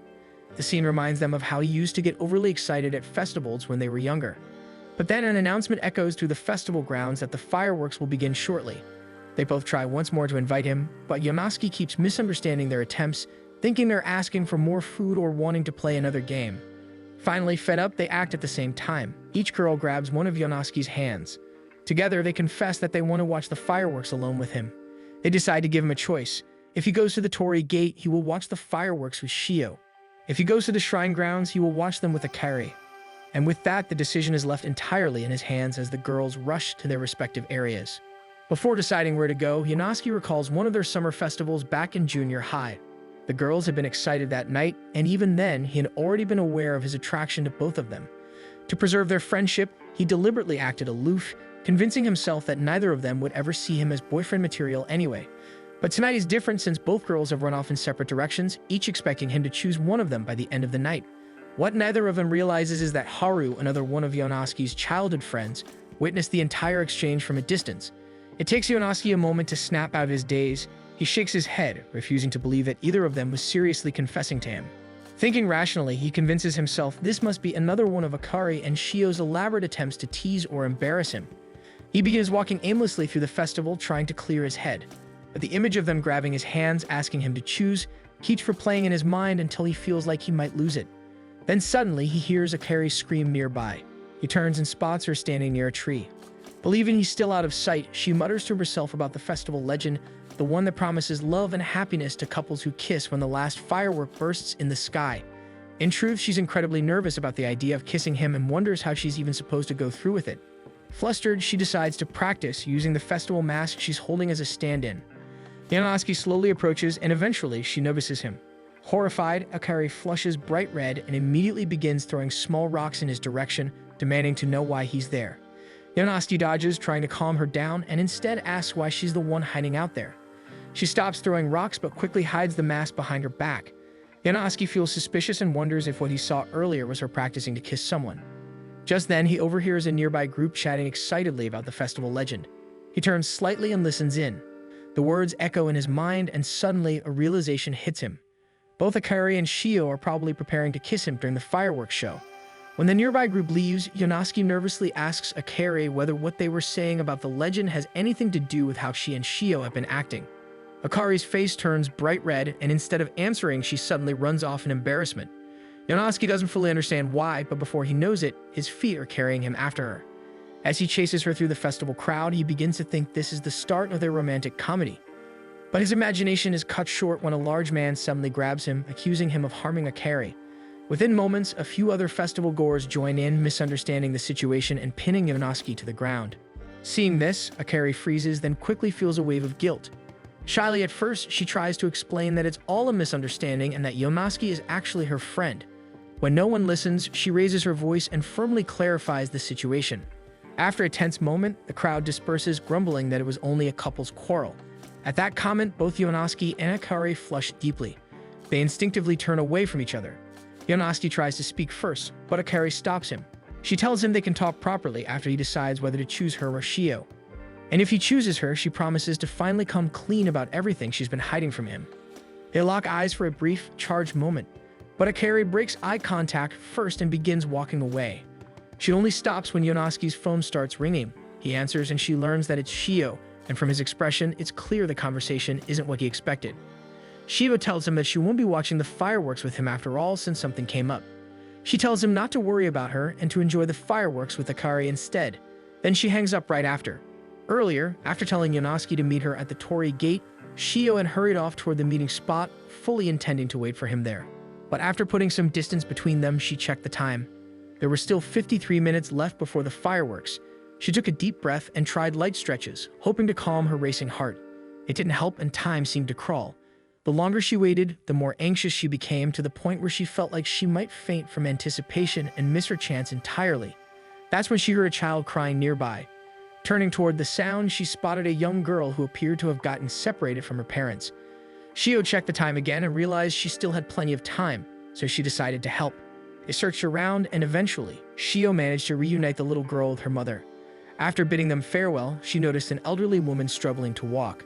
Without hesitation, Shio offered her back and carefully carried her to a bench where she could rest. Not long after, she heard a pained cry. Turning toward the sound, she saw a pregnant woman clutching her stomach. Alarmed, Shio rushed over just as the woman collapsed to her knees. She ended up accompanying the woman to the hospital, making sure she was safely admitted. Only then did she check the time and she realized that the fireworks were about to begin. Panic set in as she realized she didn't have enough money left for a taxi and walking back would take at least 30 minutes. If she ran, she might make it in time for the finale. Determined, she took off, but after only a few steps, her sandals snapped. With a quiet exhale, she decided to give up and call Yonosuke, telling him he no longer had to choose her, that he should just enjoy the fireworks with Akari. She forced her voice to sound cheerful by smiling so he wouldn't worry. Her mind drifts back to when they were younger. One day, her father had to leave for work and told Yonosuke to keep Shio company. Yonosuke stayed with her the entire evening, even when she insisted he could leave. He stubbornly refused, declaring he would stay by her side until her father returned. She had found it incredibly endearing until he defeated her in a game and began bragging. That was when her younger self realized he probably just wanted to win more rounds. Even so, they spent the whole evening playing together. Returning to the present, Shio convinces herself that what she did tonight was the right choice. If she had told Yonosuke the truth, he would have rushed over out of concern. She and Akari had finally found the courage to be honest about their feelings. She doesn't want Akari's efforts to go to waste because of her. In the distance, Shio sees the fireworks burst across the sky. She wonders if her childhood friends are watching them together right now and whether they will kiss during the finale. A small smile forms on her lips. If she has to lose, she's glad it would be to Akari. Just then, she hears someone call out beside her. It's the husband of the pregnant woman she brought to the hospital. He bows deeply, thanking her for helping his wife and child. When he asks what she had planned for the evening, everything she had been looking forward to suddenly rushes back to her. Forcing a smile, she tells him she was simply happy to help and that she couldn't ignore someone in need. Besides, she's sure Yonosuke would have done the same. But as more fireworks light up the sky, something shifts inside her. With a sudden burst of resolve, she slips off her broken sandals and starts running barefoot toward the festival grounds. She can't give up that easily as she realizes she wants Yonosuke for herself. She can't just hand him over to Akari, not after trying so hard to earn his attention. She knows she's late, but maybe she can still make it in time for the final firework. Just as hope fills her chest, a loud blast echoes overhead. Then comes the announcement that the fireworks have concluded. Tears well in her eyes, and in a quiet, trembling voice, she admits, to no one in particular, that she really wanted to watch the fireworks with Yonosuke. Then she hears Yonosuke's voice, lightly scolding her for not being honest over the phone. She blinks in shock, wondering where Akari is, and Yonosuke tells her that she is behind her. Before she can even turn around, Akari wraps her arms around her from behind and calls her an idiot. Both of them begin scolding Shio at the same time. They know her too well. She always tries to handle everything on her own and refuses to ask for help. Now that they see her up close with scraped knees, bare feet, and obviously tired, they're even more certain she must have gone through a lot. Shio lowers her head and apologizes for ruining the fireworks for everyone. But Yonosuke and Akari exchange smiles. They reveal the small firecrackers they bought so the three of them could still enjoy something together. Finding an empty park nearby, they light several at once. The sparks dance in the dark and Yonosuke laughs at the sight, making the two girls smile at each other. As they light the sparklers, Yonosuke and Akari explain how they managed to find Shio. Apparently, after she hung up, Yonosuke immediately became determined to look for her, only to realize they had no idea where she had gone. So the two of them searched the festival grounds, calling out her name. After a while, an elderly woman approached them. She asked if they were Shio's friends, recognizing the matching hairpin Akari was wearing. The old woman then told them everything that had happened. She spoke with deep gratitude, praising Shio for helping everyone she encountered that evening. Listening to the story, Shio feels her heart swell. But she quickly grows embarrassed when Yonosuke and Akari laugh, saying that it's completely on brand for her to help strangers instead of prioritizing her own plans. Yonosuke says they can always watch the grand fireworks show next year. For now, this will be their own special show, just the three of them. To end the night, they decide to light the biggest firework they have left. All three of them brace themselves for something spectacular. Instead, it fizzles into a surprisingly small and short burst of lights. Yonosuke and Akari immediately complain, arguing that they should have set it off together with the other fireworks for a bigger effect. But Shio's eyes remain fixed on the spot where their tiny firework bloomed. After a moment, she turns back to them and thanks them and declares that, to her, this has been the best summer yet. A little later, as Shio and Akari light the remaining sparklers, Shio quietly apologizes. She feels guilty for ruining Akari's chance earlier. After all, she was the one who suggested they both confess honestly, and Akari had worked so hard to gather her courage for tonight. Akari immediately calls her an idiot, reminding Shio of their promise of no hard feelings no matter what. Akari tells her she doesn't need to worry anymore. From now on, they'll compete fairly for Yonosuke's affection. She even adds that winning tonight wouldn't have felt right if Shio hadn't been given a fair chance. Seeing the determination in Akari's eyes, Shio rises in agreement. Just then, they hear loud snoring coming from a nearby bench as Yonosuke has fallen asleep. The two girls walk over and begin complaining about how he hasn't changed at all since they were kids. Shio grins mischievously and leans closer, inviting Akari to mess with him a little. Without overthinking it, they each lean in and plant a quick kiss on both of his cheeks. When they pull back, they stare at each other, then burst into laughter, exhilarated by the thrill of sharing the same crush. Yonosuke stirs awake at the sound of their laughter. Panicking, the two girls immediately run away, leaving him confused and wondering what they just did to him. Meanwhile, in another part of town, Haru gazes up at the night sky. She wonders if the boy she saw earlier at the festival was really Yonosuke. One day, Yonosuke sits in a cafe thinking about the events of the summer festival. Both Shio and Akari hinted that they loved him that evening, yet neither of them has contacted him about it since. He grows frustrated about getting his hopes up. He's pulled out of his thoughts when Runa returns to their table with refreshments. Trying to focus on her instead, he asks if it's really okay for her to be paying for everything. She tells him this is her way of spending time with him after missing the summer festival. She casually mentions that today counts as a date, but notices Yonosuke's mood drop at the word date. She immediately suspects something must have happened during the festival. At first, Yonosuke denies it, but he eventually admits that he feels stupid for thinking he was in a romantic comedy. Before he can finish, Runa feeds him a spoonful of ice cream and firmly declares that one day he will be part of a romantic comedy. She then adds that for her, it's always been a romantic comedy. Yonosuke stares at her, blushing at the implication of her words. Before she can clarify, the buzzer goes off, signaling that their food is ready. He watches her walk away, trying to shake off any feelings. Suddenly, he hears Haru teasing him about always having every girl's attention. He turns to look at her, but doesn't recognize her. His eyes briefly drift to her skirt, and he quickly looks away, insisting she must be mistaking him for someone else. She laughs, realizing what flustered him, and reassures him she's wearing shorts underneath. Then she casually calls him by his childhood nickname before riding off on her bike. When Runa returns and asks who Haru was, Yonosuke admits that he doesn't know her.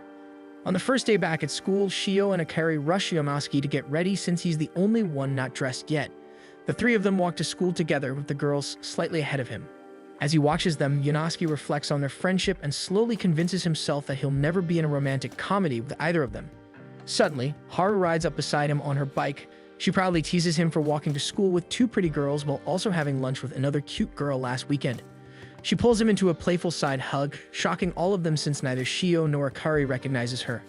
The girls ask what other girl she's talking about, and Yonosuke explains that he had lunch with Runa. Haru is surprised to learn that the girl was Runa. She then takes a closer look at Shio and Akari, commenting that they look completely different from before. She hugs both girls before riding off again, leaving the trio confused. Later on campus, a group of boys crowds around Yonosuke because of a rumor that he's dating 3 girls at once. Akari overhears and fumes. The sharp edge in her voice makes the boys uneasy as she demands to know who started such a ridiculous rumor. During their break, the trio gathers to discuss it. Shio reveals that the rumor was spread by a girl named Haru. She's popular as a Star Trek athlete, so people were quick to believe her. Yonosuke notices girls whispering about them. Deciding to settle things directly, he goes to confront Haru. At Haru's classroom, he shyly asks one of her classmates if he can speak to Haru. The classmate tells him that Haru is in her club room. Yonosuke becomes overly apologetic, which makes Shio and Akari worry. When he reaches the club room, he knocks but enters without waiting for permission. He freezes when he sees Haru in the middle of changing.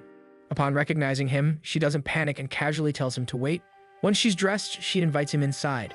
He enters while deliberately avoiding eye contact, but he trips and lands on top of her. His face turns bright red as he begins apologizing, but Haru only clutches her stomach and laughs, teasing him for being rude.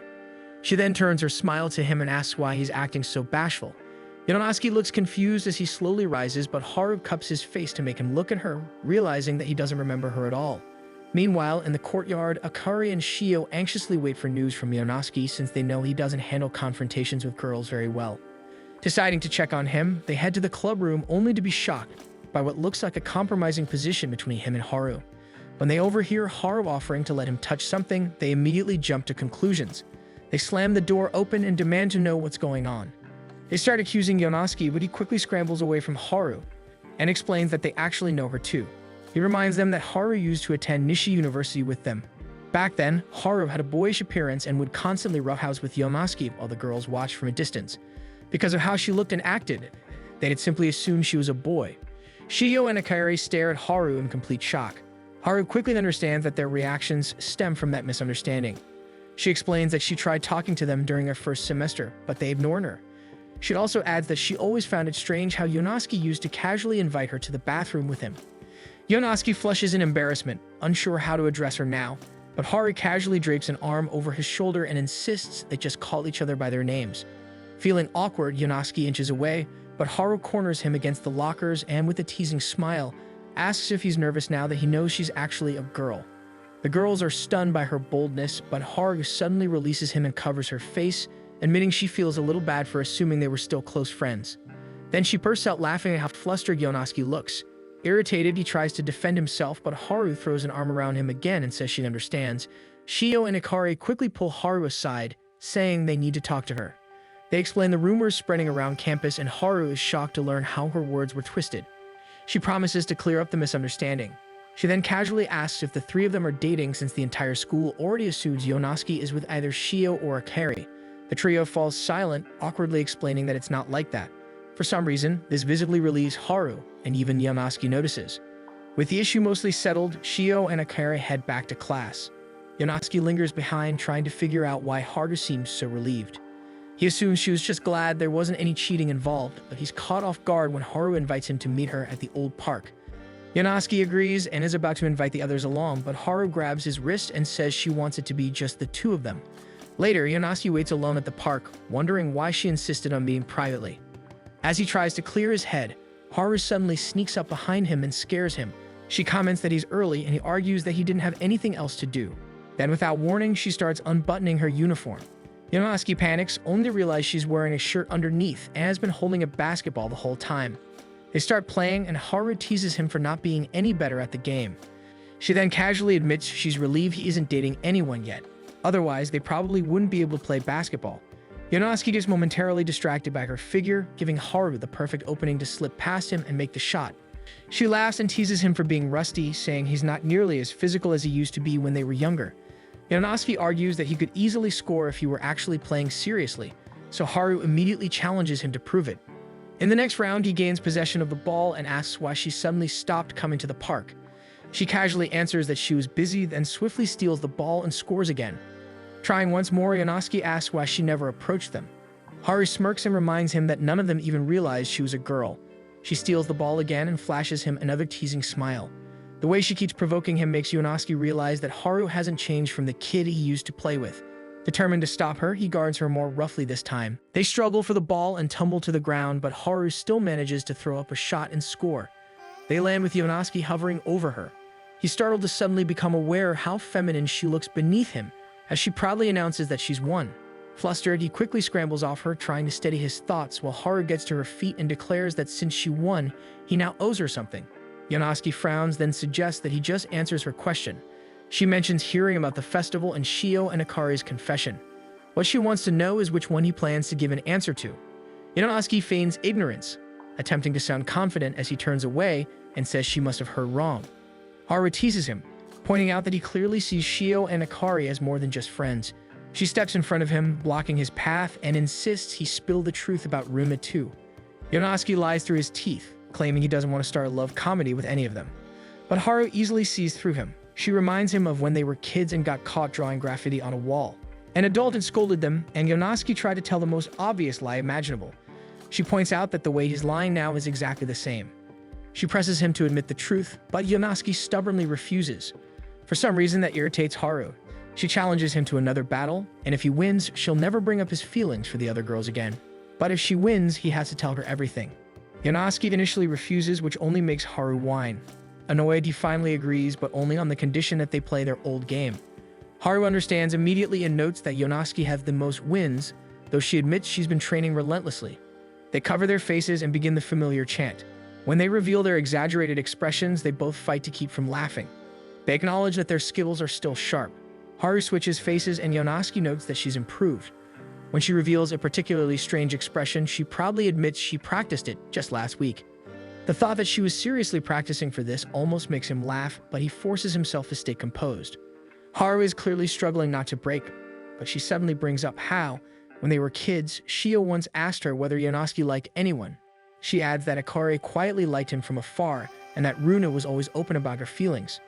Yonosuke tries to argue that she's misreading everything, but Haru insists she just wants to know because, as his childhood friend, she wants to cheer him on properly. His expression falters in surprise, and Haru bursts into laughter, declaring his normal face the funniest one yet. She's about to drop the topic, but Yonosuke suddenly sits down and admits that he likes them. But Yonosuke says he wants to tell her anyway because he trusts her. He confesses that he isn't even sure if he's truly in love with any of them, but whenever he's around them, he feels foolish for getting his hopes up. Haru gently pokes his cheek and declares that she'll go ask the girls directly how they feel about him, since she wants to support his love life properly. Later, the group gathers to celebrate their reunion with Haru. Shio and Akari immediately shower her with compliments, and Haru notices that Runa isn't there. Yonosuke lingers by the bench, remembering his conversation with Haru. He's nervous she might bring up his confession. He even tried to bribe her silence with a pizza bun, but he has a feeling that won't stop her. Right on cue, Haru casually asks Shio and Akari about their feelings for Yonosuke, causing all of them to freeze. After recovering from the shock, Shio and Akari ask where the question came from. Haru is about to reveal that Yonosuke has feelings for them, but Yonosuke quickly covers her mouth and drags her outside the room. Once they're outside, Yonosuke argues that she's only going to complicate things. Haru mutters that she knows Yonosuke is curious about the girl's feelings too. Yonosuke refuses to acknowledge it and reminds her not to bring the subject up again. When they return to the room, Akari and Shio look at them with concern. The two try to act as naturally as possible by bringing up old memories. Haru casually mentions that they used to play the Pocky game together and that she and Yonosuke kissed because of it. She pretends to be grossed out, but Yonosuke and the girls immediately pale. Haru starts to continue the story, but Yonosuke quickly cuts her off. Akari and Shio are still stunned by the idea that Yonosuke has already kissed someone. Haru quietly points out to him that the girls clearly look jealous. Yonosuke, however, thinks they look more disappointed. Trying to ease the tension, he quickly explains that the kiss happened when they were kids, so it shouldn't count. Haru tries to back him up by describing how unromantic it was, but the more she explains it, the more disappointed Shio and Akari appear. Sensing the growing tension, Yonosuke quickly tries to change the subject by offering a new snack. The packaging boldly claims that the snack is so irresistibly delicious that it will make you want to kiss it, unfortunately reminding the girls that Yonosuke had already kissed Haru. At that moment, Runa suddenly enters the room, much to Yonosuke's relief. He tries to reintroduce Haru to her, and Haru happily rushes over. Unfortunately, Runa does not share the enthusiasm. The moment she recognizes Haru, her face goes pale, and she runs away, shouting about how much she hates frogs.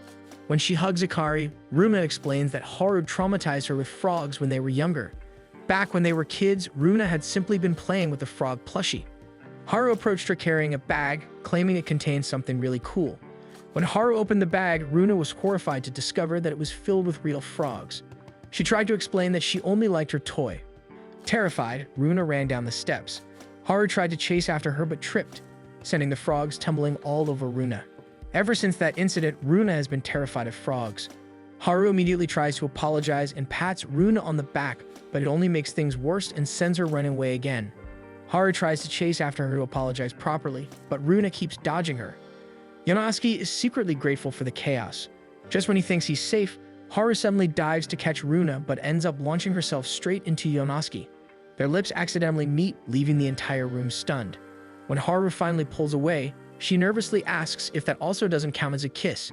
Yonosuke weakly replies that it shouldn't count. Later that evening, Yonosuke lies in his room, exhausted from everything that happened. His mind drifts back to the kiss and how strangely normal his crushes seem to act afterward. What he doesn't realize is that all three girls are struggling to sleep as well, each of them suddenly viewing Haru as another romantic rival. Outside, Haru was also thinking about the kiss. Things felt much simpler back when they were just kids. The next morning, Shio goes for a jog around town. But everywhere she runs, she can't stop remembering the sight of Haru and Yonosuke kissing. She accidentally trips and tumbles down a small hill. Haru happens to notice and rushes over to check on her. After confirming that Shio isn't hurt, Haru begins to leave, but Shio suddenly decides to join her run. As they jog together, Haru offers to slow down for her, but Shio keeps pace. Haru is impressed by her energy and comments that Shio is very different from Yonosuke. She casually mentions that she and Yonosuke played basketball and they could barely keep up with her. Curious, Shio asks if Haru has feelings for him. Haru is taken aback by the question and becomes defensive when Shio points out that she seemed happy after the kiss. In response, Haru accuses Shio of liking Yonosuke, which clearly strikes a nerve. Shio suddenly bolts away, refusing to answer her. Haru runs after her, warning that she'll get tired if she doesn't pace herself. Haru continues teasing her, saying that when they were kids, Shio used to whine just to get Yonosuke's attention. She taunts Shio by claiming she's jealous. That finally pushes Shio to snap. Shio suddenly declares that she shares more firsts with Yonosuke. Haru points out that Shio is clearly getting worked up, and the two start trying to outrun each other. Eventually, they both collapse onto the ground. Haru tells Shio she should just admit everything already, and Shio shoots back that Haru should do the same. Later, Shio drags herself back, exhausted physically and mentally. Yonosuke spots her and is surprised to see her completely drenched in sweat. Shio tries to brush it off, but she suddenly stumbles forward. Overwhelmed by everything she's been feeling, Shio suddenly reaches up and kisses Yonosuke on the lips. She pulls away and announces that she needs to take a bath. Later, while watching television with Runa, the word kiss keeps coming up in the program, and Yonosuke's thoughts begin to spiral back to what happened earlier. He keeps dropping his food in shock until it finally hits him that Shio had kissed him. He suddenly feels excited as he realizes that this might finally be the start of his romantic comedy. At school, Yonosuke struggles to calm his nerves before entering the classroom. He worries about how to approach Shio and what to say to her. But before he can enter, Shio greets him by smacking him on the back like usual. She casually grabs his wrist and drags him into the classroom. His male classmates immediately complain about how close he is with Shio, but Yonosuke is completely confused because Shio is acting so normal. Throughout the day, she behaves normally and never brings up the kiss. At the end of the day, Yonosuke tries to ask if they can talk for a moment, but Shio announces that she'll be heading home with Akari. Meanwhile, Runa is walking home when Haru suddenly speeds toward her on her bike. Runa barely has time to recognize her before Haru tackles her in greeting. As Haru chases Runa around the park, they eventually notice Yonosuke sitting on a nearby bench. He looks completely distracted, making him the perfect target for a surprise. As they approach him, they notice he's reading an article about kissing. Yonosuke finally notices them and shouts in shock. The girls blush awkwardly as they ask why he's reading about something like that. They quickly assume it must be because of Haru's accidental kiss. Yonosuke insists it's not about Haru. The girls initially feel relieved until they realize that means he must have kissed someone else. They immediately start guessing that it might be Akari, but Yonosuke accidentally blurts out that it was Shio. Realizing what he just said, Yonosuke quickly tries to cover it up again, claiming it's actually about a friend. Haru narrows her eyes and demands more details, so Yonosuke awkwardly explains that his friend is confused because a girl kissed him, yet acted as if nothing happened the next time they met. He says his friend just wants to understand what it means. Haru immediately gets excited and declares that his friend should have grabbed the girl and kissed her back, because a girl would never kiss someone she doesn't like. Runa panics at that suggestion and insists that both people need to properly confirm their feelings first.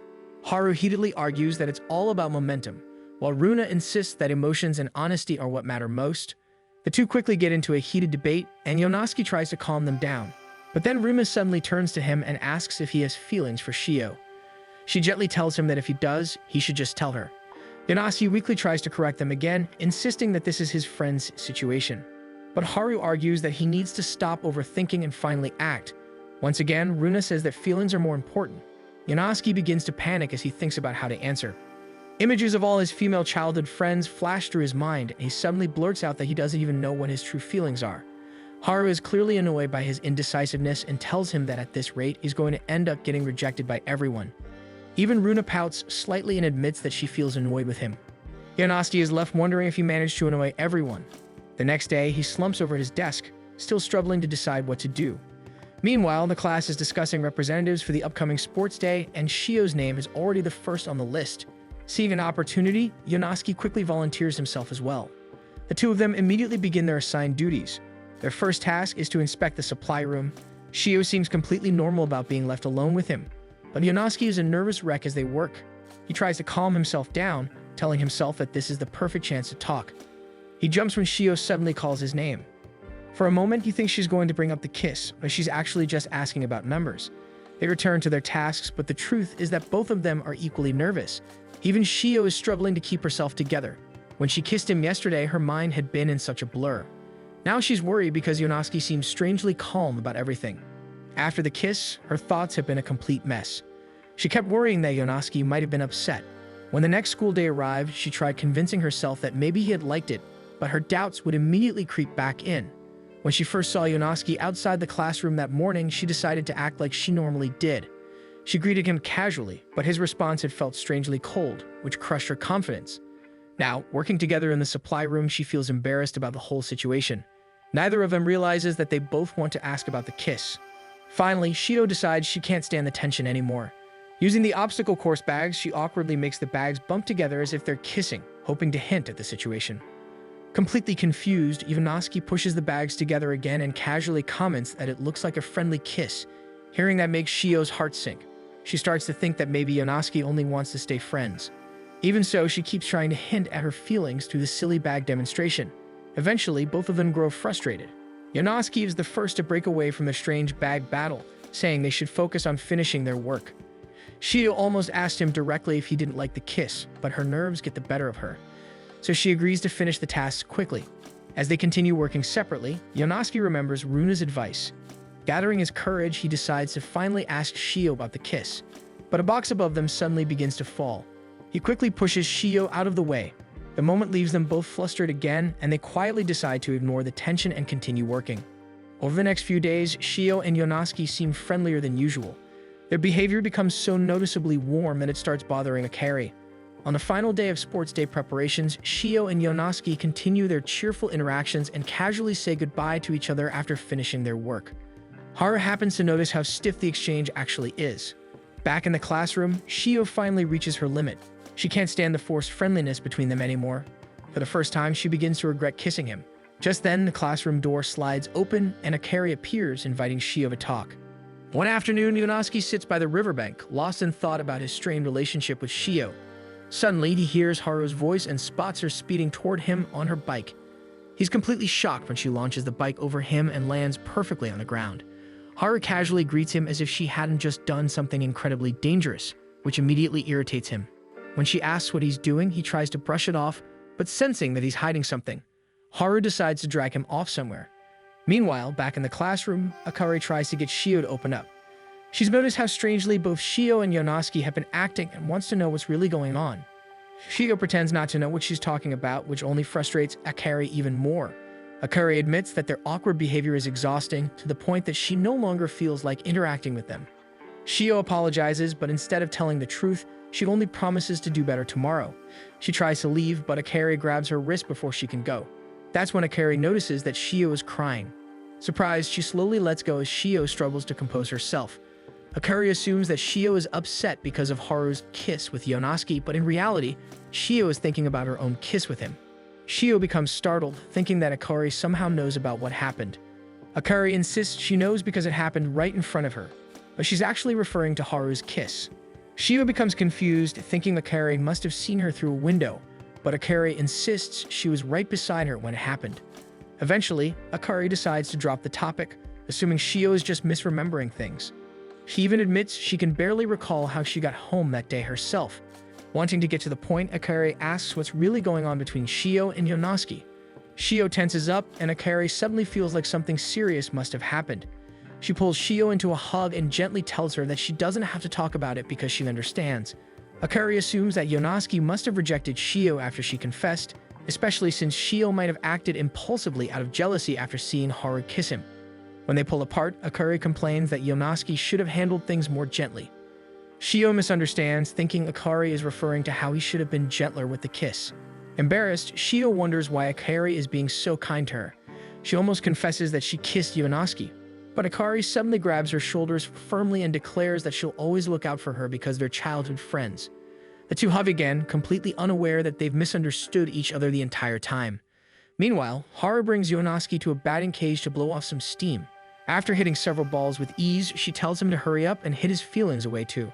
Reluctantly, Yonosuke steps into the cage and starts swinging. Haru teases him for his weak swings, and Yonosuke complains that this isn't helping him feel any better. Then, out of nowhere, Haru bluntly states that Yonosuke was rejected by Shio. Caught off guard, Yonosuke completely misses the next pitch. He tries to explain, but Haru points out that both of them have been acting strangely and that Yonosuke keeps being vague. She warns him that if he doesn't make up his mind soon, he'll end up getting rejected by everyone. Flustered, Yonosuke tries to prove her wrong by swinging more seriously, but his performance only gets worse. Haru points out that the messiness of his swings reflects exactly why he can't face Shio properly. Haru advises that he should put everything he has into one final swing so he won't have any regrets. Haru adds that if he keeps avoiding his feelings, he'll eventually grow apart from everyone. Yonosuke realizes that more than anything, he doesn't want to lose any of his childhood friends. He pauses for a moment, deep in thought. Haru assumes he's about to give up, but instead he stands up, declaring that all the girls are precious to him as childhood friends. He lands a solid hit, and the ball flies and strikes the home run marker. Back in the classroom, Shio quietly tells Akari that she plans to talk to Yonosuke and ask him to forget whatever happened between them so they can go back to just being friends.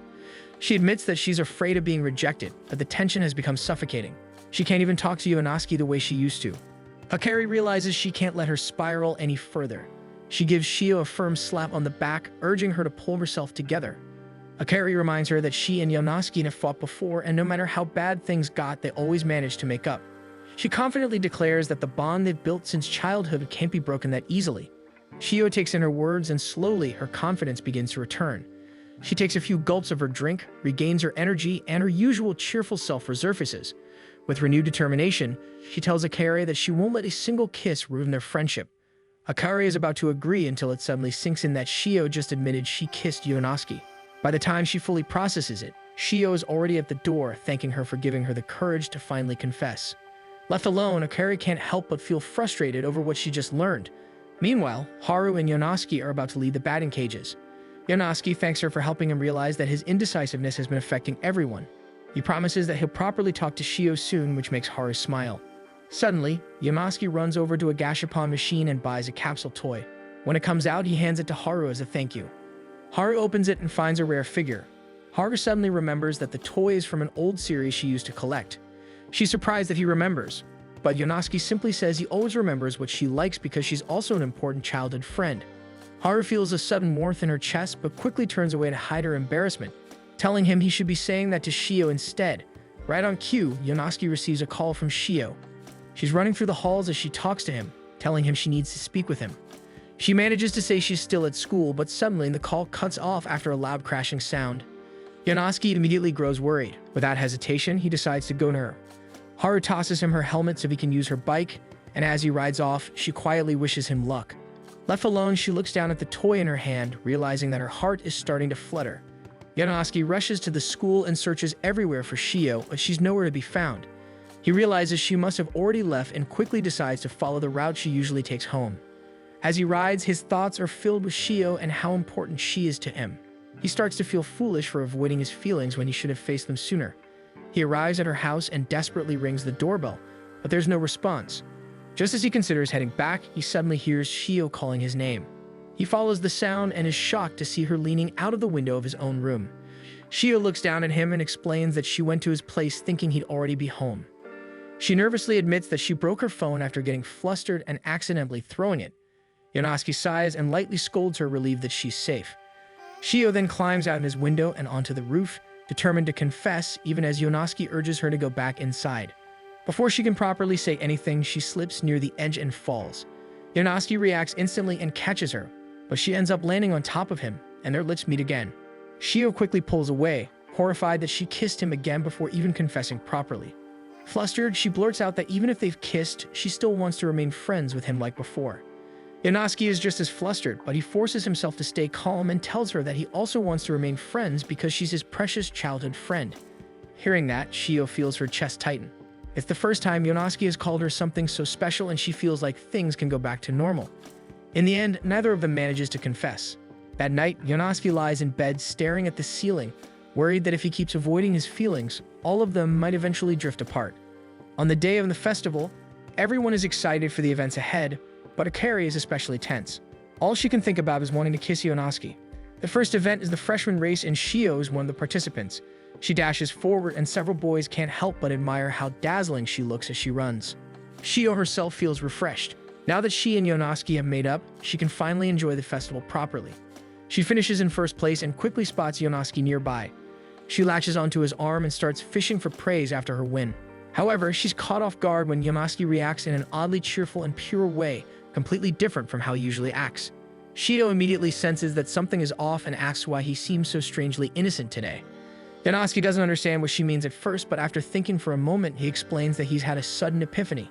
He starts talking about how beautiful everything is and how youth is the perfect time to experience life's joys. Then, holding Shio's hand, he tells her he came to this realization thanks to all his childhood friends. Shio finds his behavior so strange that it borders on cringe. Alarmed, she calls for an emergency meeting with his other female childhood friends. Confused but concerned, they gather as Shio anxiously tells them that something is seriously wrong with Yonosuke. She points him out by the scoring table, where he stands with a serene, almost unnervingly pure expression. The others quickly agree. Rumina even comments that he looks like he's been freed from all the world's suffering. Yonosuke soon notices them huddled together and walks over to ask what's going on. Seeing Runa holding a camera, he suddenly suggests they all take a group photo, insisting that she join in as well. They set up a tripod and timer, and while Yonosuke and Runa smile brightly, the others can't shake the feeling that something about this is very off. Akari especially can't take it anymore and tries to call him out. But instead of responding normally, Yonosuke simply calls her adorable when she's angry. He then steps closer and fixes her bandana, making her blush and quickly turn away. Haru has had enough and tries to slap him back to his senses. Unfortunately, it only makes things worse. Yonosuke still maintains that same pure expression, now paired with swelling. Next, Runa approaches him, but instead of trying to snap him out of it, she hugs him, saying that this means they can all act freely without malice. Shio considers this and ends up hugging him from the other side. The others are shocked, but Haru eventually gives in and joins as well. It takes a bit longer for Akari, but she ultimately breaks and joins the group hug too. For a brief moment, they all relax into this strange but peaceful closeness as childhood friends. Even Akari, despite everything that's happened between her and Yonosuke, allows herself to enjoy it. When she feels his shoulder brush against hers, she decides not to think about competing for his feelings. She even wonders if this could turn into something like a rom-com scenario. But just as she starts to settle into the moment, Yonosuke suddenly stands up and declares that they've had enough of the hugging. Still speaking in that calm, gentle tone, he tells them they're being silly with acting all lovey-dovey when they're supposed to be just childhood friends. He says that they all mean the world to him and that it would be strange if he ended up dating any of them. The girls freeze in shock as Yonosuke is called away for his next event. Only then does it hit them that they have just been rejected. Right after Yonosuke friend-zones the girls, all of them begin reflecting. Shio thinks about how kind he is and worries about their kiss. Akari remembers how dependable he has always been. Runa starts thinking about how she wants to move beyond her little sister image. Meanwhile, Haru reconsiders who she wants to be to Yonosuke. All of them find themselves wondering if their relationships with him might turn into something like a romantic comedy. At the same time, they all agree that Yonosuke's acting grows. At the start of the three-legged race, Akari is paired with Yonosuke. She immediately complains about the arrangement, pointing out that she isn't the strongest runner. Yonosuke insists that the reason he chose her is that she's his precious childhood friend. That only makes her argue that Shio is both a better runner and also his childhood friend. Yonosuke explains that among his childhood friends, Akari was the only one available since the others have other responsibilities at that moment, but that doesn't change the fact that he genuinely wants to run with her. The way he says it makes Akari feel awkward, and he goes on to promise that he'll grant any request she makes if she agrees to run with him. Her mind immediately jumps to the idea of asking him for a kiss, since it's something she has been curious about since learning about Shio. She briefly considers it, then quickly shakes her head to refocus. She's caught off guard when he suddenly pulls her closer to prepare for the start of the race, and she has to remind herself to concentrate as she wraps her arm around his waist. For a brief moment, it feels like the old Yonosuke is back, but he returns to the oddly cheerful version of himself from earlier, which irritates her. The memory of what happened earlier resurfaces, making her feel as if she had been rejected. Suddenly, the race begins. Yonosuke instructs her on which leg to move first, and the two of them surge ahead, astonishing the crowd with how well they move in sync. Akari soon realizes that Yonosuke is deliberately matching her pace. However, because she isn't a fast runner, the other pairs start to overtake them. Yonosuke reassures her that they can just keep their own pace and that winning isn't what matters. For a moment, Akari believes him and allows herself to simply enjoy being beside him again, even thinking this nicer version of him is a good change. But then irritation starts to build inside her. Her thoughts drift back to when they were children. She had warned Yonosuke not to play too roughly with Haru, but he ignored her advice and ended up falling soon after.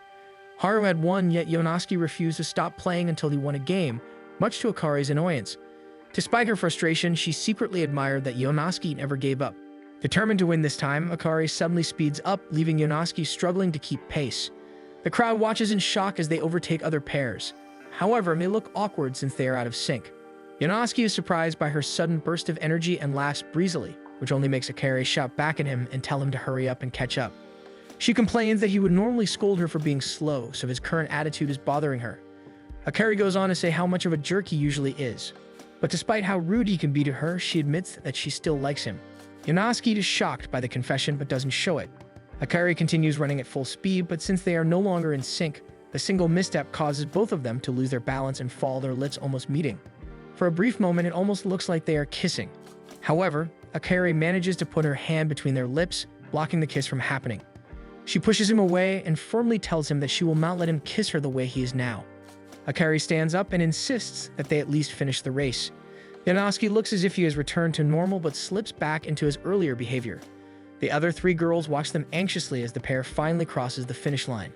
With the race finally over, everyone is given a lunch break, and the remaining events will continue afterward. The girls gather to check on Akari, carefully avoiding any mention of the almost kiss, but the air around them is awkward. They are interrupted when Yonosuke approaches them and invites them all to have lunch together. The girls look at him with clear disgust, and Akari is the first to turn down the offer and walk away. Haru soon heads off in a different direction as well. Yonosuke assumes they are simply being shy, but Shio also feels uneasy and decides to follow Akari. With only Runa left, Yonosuke tells her to wait while he goes to wash his hands so they can have lunch. Inside the building, after washing his face, Yonosuke is back to normal. Akari's confession has made him giddy, and he allows himself to feel happy about it. But then the spirit of his gross self appears and reminds him that his desires are showing. Yonosuke is shocked to see the floating spirit. The spirit explains that he is Yonosuke's other personality and he had to show himself because Yonosuke is desiring things from his childhood friends. Yonosuke tries to hide it, so his other personality transforms into alluring versions of his childhood friends, which is supposed to show how he views them. The illusions crowd him, and Yonosuke can't help but grin despite insisting he does not feel attraction toward them. The illusion then shifts back into his other personality, accusing him of being gross for wanting to kiss all four girls. He accuses Yonosuke of never truly cherishing his friendships, saying that true childhood friends would never let love get in the way of the purity of their relationship. Slowly, he realizes that what his other self is saying is true, which makes him frustrated. Before he can dwell on it further, Runa arrives and hugs him. His other personality reminds him to behave, and Runa finds it odd that he seems to be talking to himself. However, after studying him more closely, she is relieved since he is no longer gross. Yonosuke and his other self pale as Runa admits that she and the others have been calling him that because of his odd behavior this morning. The two head for lunch on the roof, and Runa shares that she woke up early to make it. Yonosuke says everything tastes great, and Runa insists on feeding him her spring rolls. He isn't able to refuse her since she has already leaned closer and placed the roll into his mouth. He feels affection for her rising until his gross self reminds him that Runa is still in junior high and calls him older brother. Runa notices that he looks uncomfortable again and leans closer while asking if he's alright since his face has gotten red. As she moves even closer, his other personality reminds him to stay calm. Runa presses their foreheads together to check if he has a fever, which causes Yonosuke to say out loud that he does not find her attractive. He doesn't realize he has said it out loud, and Runa tries to confirm what she heard. Yonosuke tries to explain himself and ends up saying that there's no way he will get attracted to a childhood friend. To his surprise, Runa actually admits that if he finds her attractive, then his feelings would make her happy. Yonosuke tries to say that romance between childhood friends doesn't make sense. However, Runa has something to say about it. Momiji, the announcer, announces the start of the last event for the festival, which happens to be a scavenger hunt. So far, the white team is leading from the morning events. Haru wants to join, but it's a boys-only event this time, so she decides to cheer on her team instead. She spots Yonosuke among the participants. Shio and Akari also notice him and realize that he is no longer the Gro's version of himself. At the start of the race, Yonosuke sprints forward and takes the lead. What spurs him on is that he has finally accepted his feelings and how he wants to be in romantic comedy with his childhood friends since he shares affection for all of them. He is the first to arrive at the box containing the instructions for what he needs to find for the scavenger hunt. He pulls out the legendary red slip and pales when he reads what he needs to find. The crowd begins to get excited over the contents of the red slip.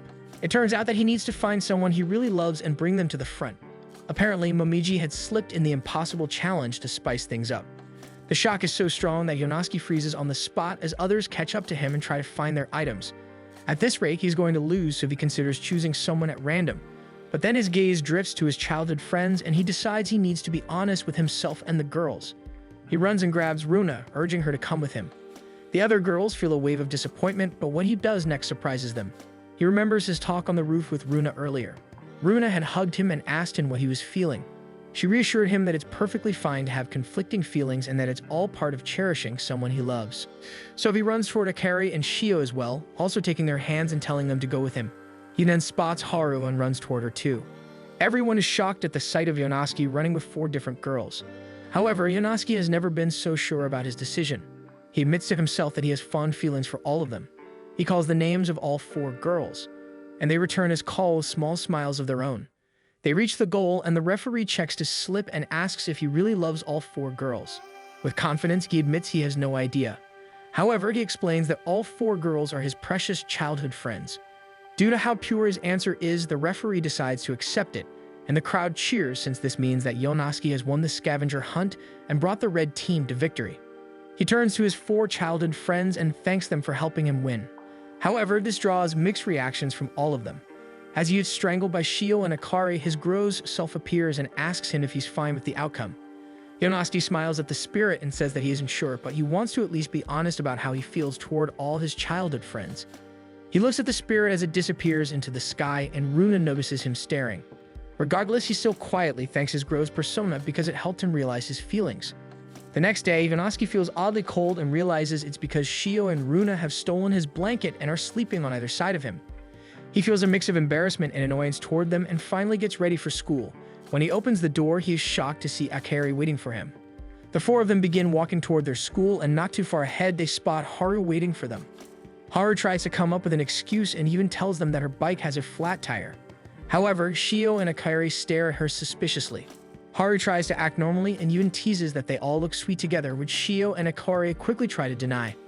She tries to get Yonosuke to admit his true feelings for them, but he shakily admits that all he feels is happiness when he is with them. The girls think that Gro's Yonosuke is resurfacing and begin sprinting towards school to tease him. He is frozen for a moment, and the girls peek out to see his reaction from the corner. They feel giddy since they are all aware of each other's feelings. This leaves Yonosuke feeling flustered. He no longer feels that his dream of being in a romantic comedy with his childhood friends is a distant one. Now he feels like he is closer to it, and the thought excites him so much that he ends up shouting in triumph. Thanks for watching. This marks the end of the season. Don't forget to subscribe if you enjoyed it.